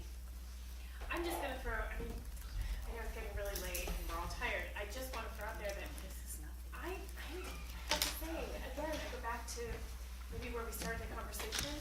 I'm not convinced pedestrian laws don't really work in the US generally. Americans just don't like them for whatever reason. And I'm not convinced that this is really gonna work. Like, wouldn't it make more sense to, I mean, if you really wanna get people like eyes on the street, Main Street, why Deeps? I guess I know it's because of the farmer's market and so forth, but I'm just not convinced that not allowing cars in a certain space where already people feel there's such animosity. Maybe it's undeserved, maybe it's deserved, but there's contention around parking downtown. Isn't this closure gonna create further Well, challenges for people? so a couple of things. We can't close, I was personally responsible for closing Main Street quite a bit. It helped a third of the businesses, didn't help a third of the businesses, and hurt a third of the businesses. So there's a consensus on Main Street that if we're gonna close Main Street, and we have agreed that we would close it once per month at the most, and most of those times, half of those times, it's for a parade, so it's only for a few hours. So there's a lot of buy-in from the merchants to that plan. There's also a lot of buy-in from the merchants again, off the idea that by creating essentially a pedestrian space that's functionally a bazaar, that we have something that's promotable and will generate the foot traffic that they so desperately need. And so that's the rationale for that. In terms of, so were we, and I hear you, Shannon, I do, you know, it's a concern, you know, that there's no real clear answer. It's just a concern. You know, what happens, you know, with traffic or without traffic? You know, it's just one of the things that's part of the equation. We don't have 100% the answer. You just kind of go with your gut feeling on it. But as far as the parking spots, and again, this will go to the click. As far as the parking spots that are on Deep Street now, the consensus is, because we talked to the various restaurants who were impacted, they'd like to be able to have those in those, you know, in those periods of time in the evening and you know, well, mostly in the evening, that they wind up being something that could be used for DoorDash drivers, where they could sit for 15 minutes. So there's some value to the restaurants for having, you know, the street be open, you know, past, you know, at essentially dinner time and beyond, especially, you know, for those who are looking at late night orders and stuff like that. So we're trying to be accommodating of everybody's needs, trying to thread the needle here, and trying to, you know, maybe being overly cautious, but you know, that's the rationale for the street closure times. If you guys decide you want to do it a different way, I'm good with it. Quite honestly, I feel like the main thing for us is to be able to leave this council meeting tonight saying that we're doing one thing or another, even if you guys decide against it entirely. You know, it's just, we just need to have something that I can tell folks. Oh, go ahead. So Kate. again, I'm not opposed, I'm just full of questions. Yes. This is like kind of my tagline. So,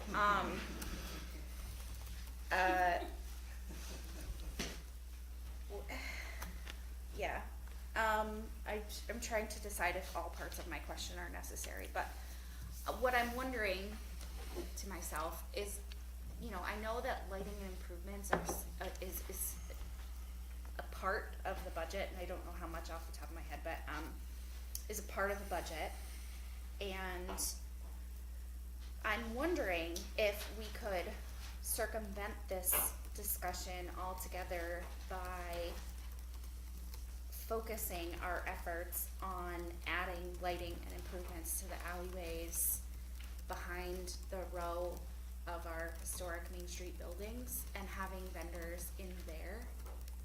And then we wouldn't need to close the street, but we would still have a marketable destination. It would be pretty cool. So I don't know if that's possible in the time frame. I mean, that's the thing that I'm wondering. What location?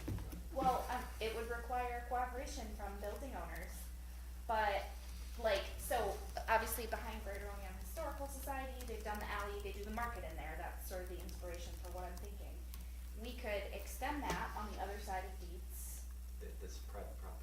No, I understand that. I'm saying it would be great if we could expend our energy, like partnering with those people to get those alleys cleaned up. I know that's something we wanna do long term.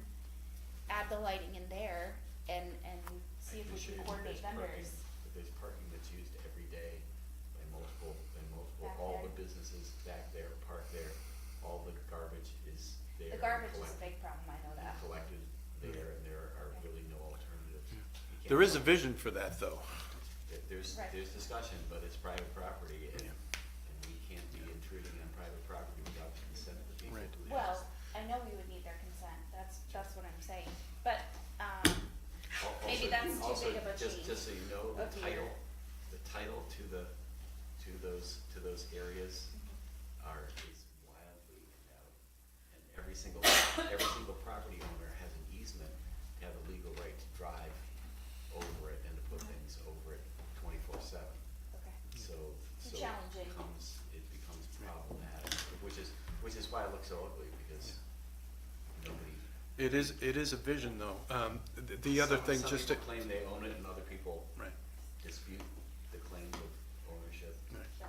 Just to put the final kind of touch on that, though, you know, even were all that possible right away, the connection of D Street to Muller Plaza, you can kind of I mean, it's just diagonally across the street. So I mean- the expectation is that we wind up pulling people into the street because they're gonna go to Muller Plaza. I mean, I know that, I don't see a difference between those two areas, Yeah. big enough to, but it's asked and answered, thank you very Okay. much. All right. And just relative to the other concerns that we addressed in our meeting. So we're looking at things like electric, you know, and how we would resolve that. And I think we've come up with some good strategies on that. We looked at the concerns of the fire department, and we made our determinations as to how we can accommodate the fire department. And police, the same as, you weren't there, actually. We had, who did we have there? Tim? Tim, we had Tim there. It's late. But in any case, so as it stands right now, we fairly well addressed all of the, you know, the logistical and kind of structural issues around the use of D Street, with the expectation, though, again, that a couple of these items are going to wind up going to the CLIC to be kind of hammered out and then brought back to council. So we're being asked to approve the closure, and the details will be worked out later. Right, they've been worked out, but Yeah. not shared with us, so we're saying that it's fine, and we'll hear about it, and it will all be Well, okay. No, no. So there's wayfinding signage that's involved. There's you know, and then there is you know, movement of large vehicles that has been. No, you said that, Yeah. but we're being asked to approve this and find out about all that stuff later. Right? In the CLIC. Like we're gonna be shown traffic patterns and things like that and discuss parking, whether or not we're gonna remove parking, but we're making the decision whether to close it before we see any of those plans. Correct. Okay, I was just clarifying. And also, I have a question about garbage removal.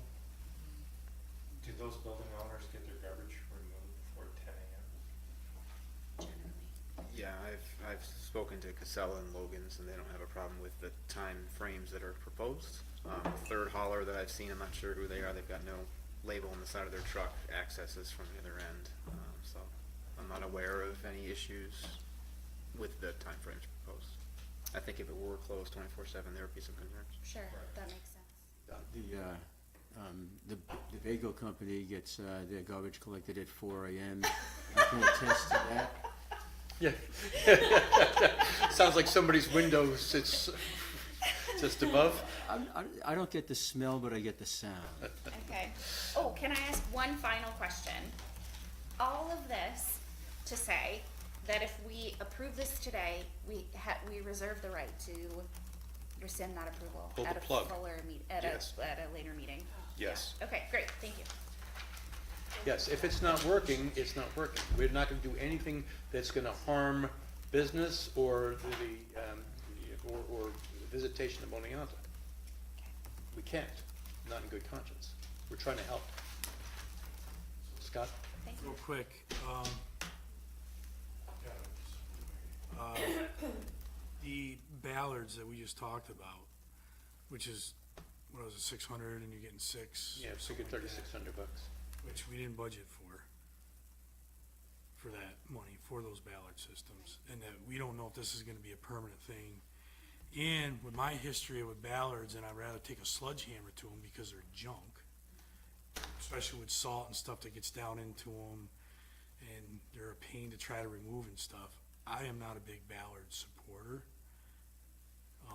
until we know if this is gonna be more permanent, because those ballards are gonna actually cost us a lot of money, more than just what's up front, as they start deteriorating. When you get the dirt and you get the salt and you get everything else in there, and they're a pain to keep maintenance wise, and so. I think this was also partly determined as a way to ensure that DPW wasn't being asked to.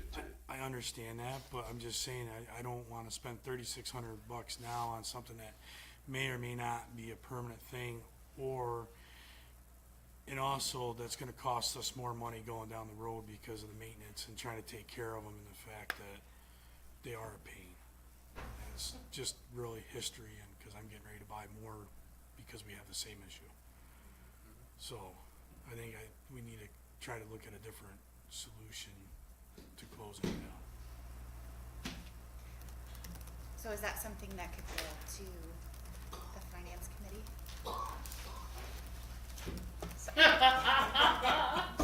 Absolutely, it comes quick, I'm just Okay. saying, I mean, but we need to have some way of shutting it down now if we approve this. I mean, we're not gonna have the ballards installed tomorrow anyways. Sawhorses for now. Okay. Do you have any suggestions? I'm excited by the potential. Could be cool. I hope it is cool. Further conversation, further discussion? Should we take a vote? Councilmember Washington? Aye. Councilmember McHugh? Aye. Councilmember LaFarge? Aye. Councilmember Carson?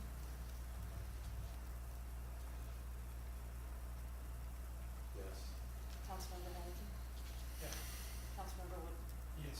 Councilmember Matheson? Yes.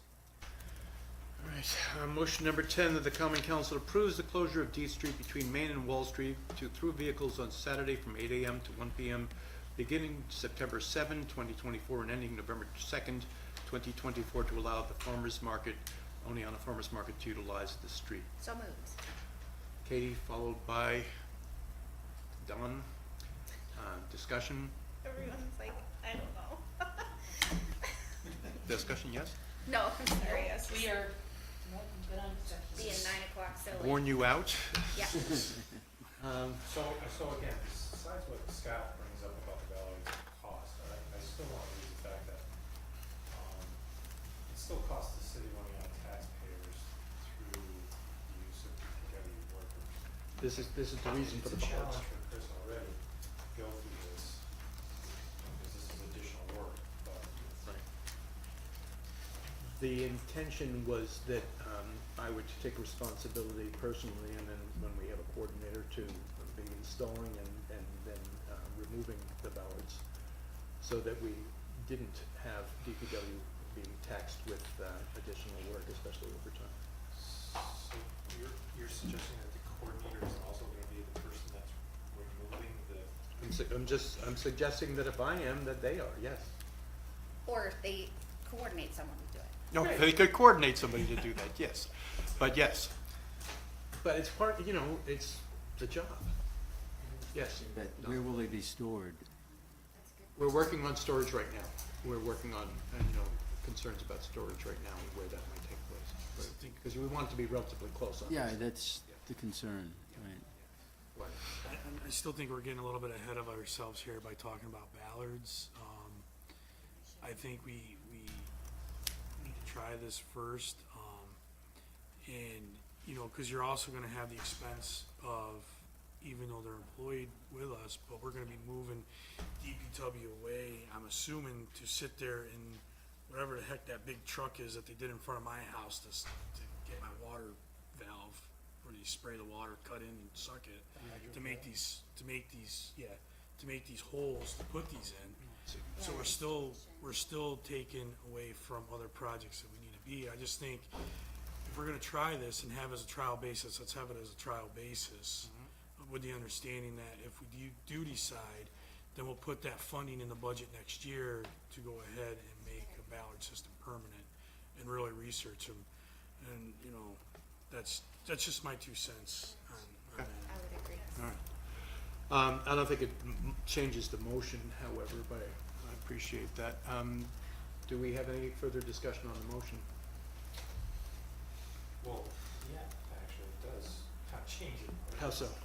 Well, how is the city staff gonna go ahead and do the closures then? Cause it was discussed hours ago that we would purchase ballards, we were given the price to purchase ballards. Scott is now saying that might not be a viable option. We're doing this on a temporary basis, so how will we, we're going back to the horses? I don't feel department can sign off on that.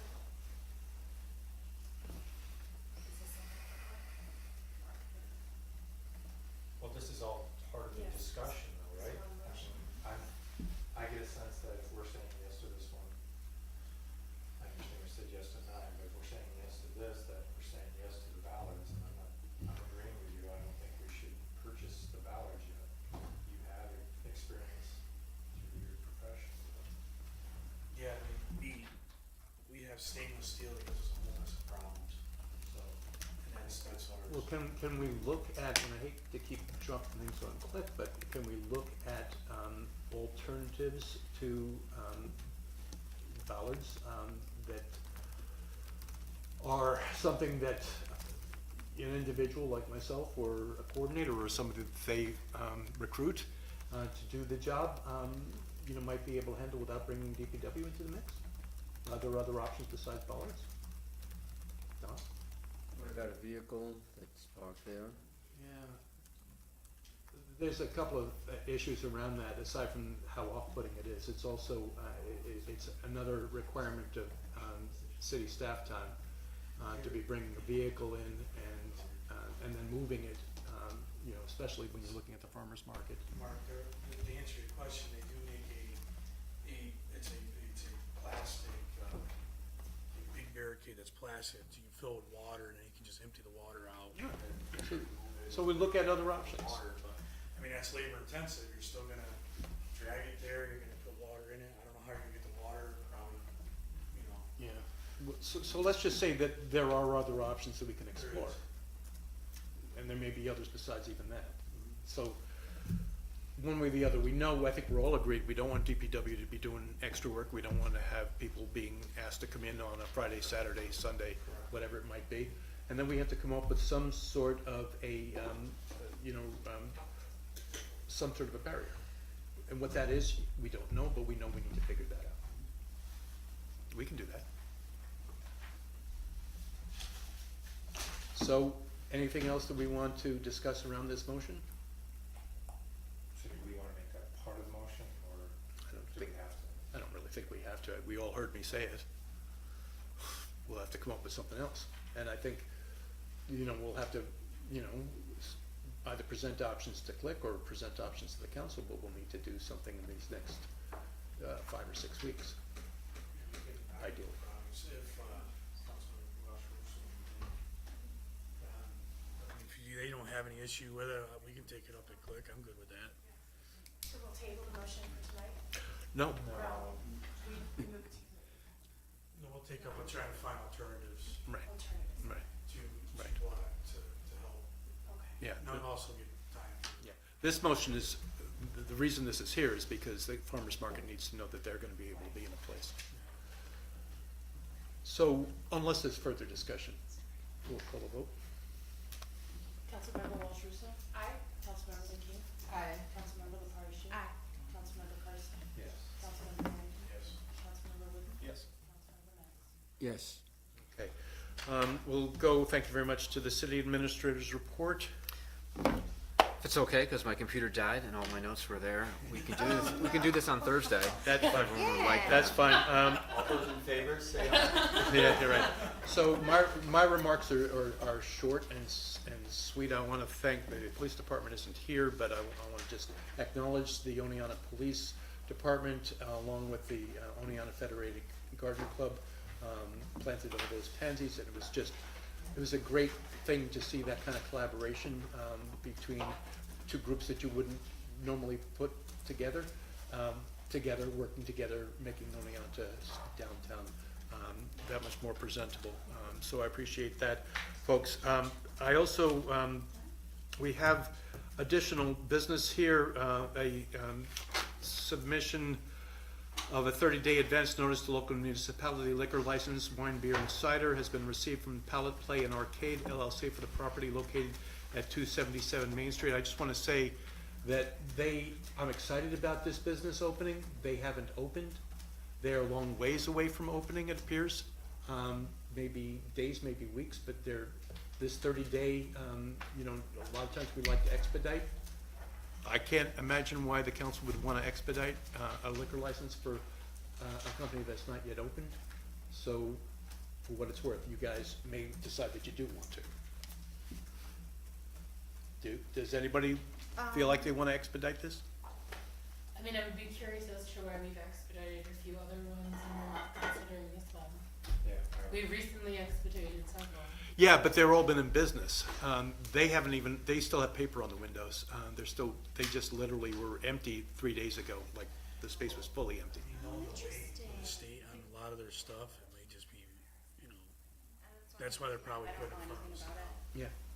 Well, I mean, it's up to the council. It's like a barcade. Just if I could give a little bit of information. Yes, please. do. Yeah. Currently, the State Liquor Authority has 6,000 applications backed up for approval.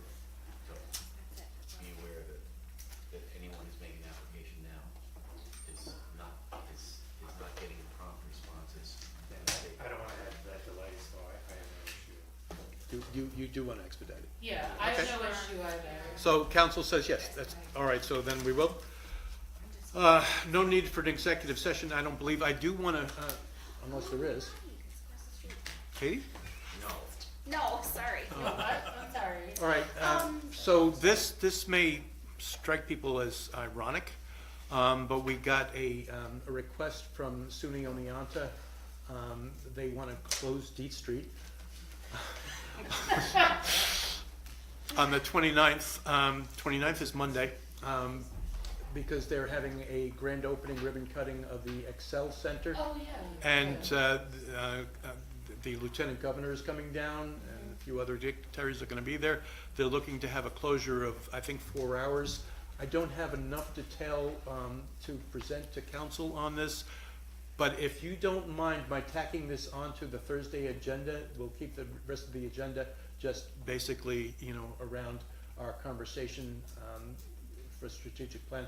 But if I could put this on, because we won't have another meeting before the 29th. Yes, Don.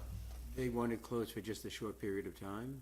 I believe they want to close it for April 4 29th. hours, and I'm not certain why Yeah, they want to do that. 4 hours. So I'd like to get more information, and I will. They put a lot of press on it. I got to read about it. Yeah, I'll get more information to council, but I just want to ask for your permission to kind of add on to what should just be basically a conversational, agenda for for 2 days from now, or 5 minutes from now, I don't know how long we've been here. That's all good with everybody? All right, good. All right, anybody have anything else for the good of the order then? Okay, then if not, I say, thank you, folks.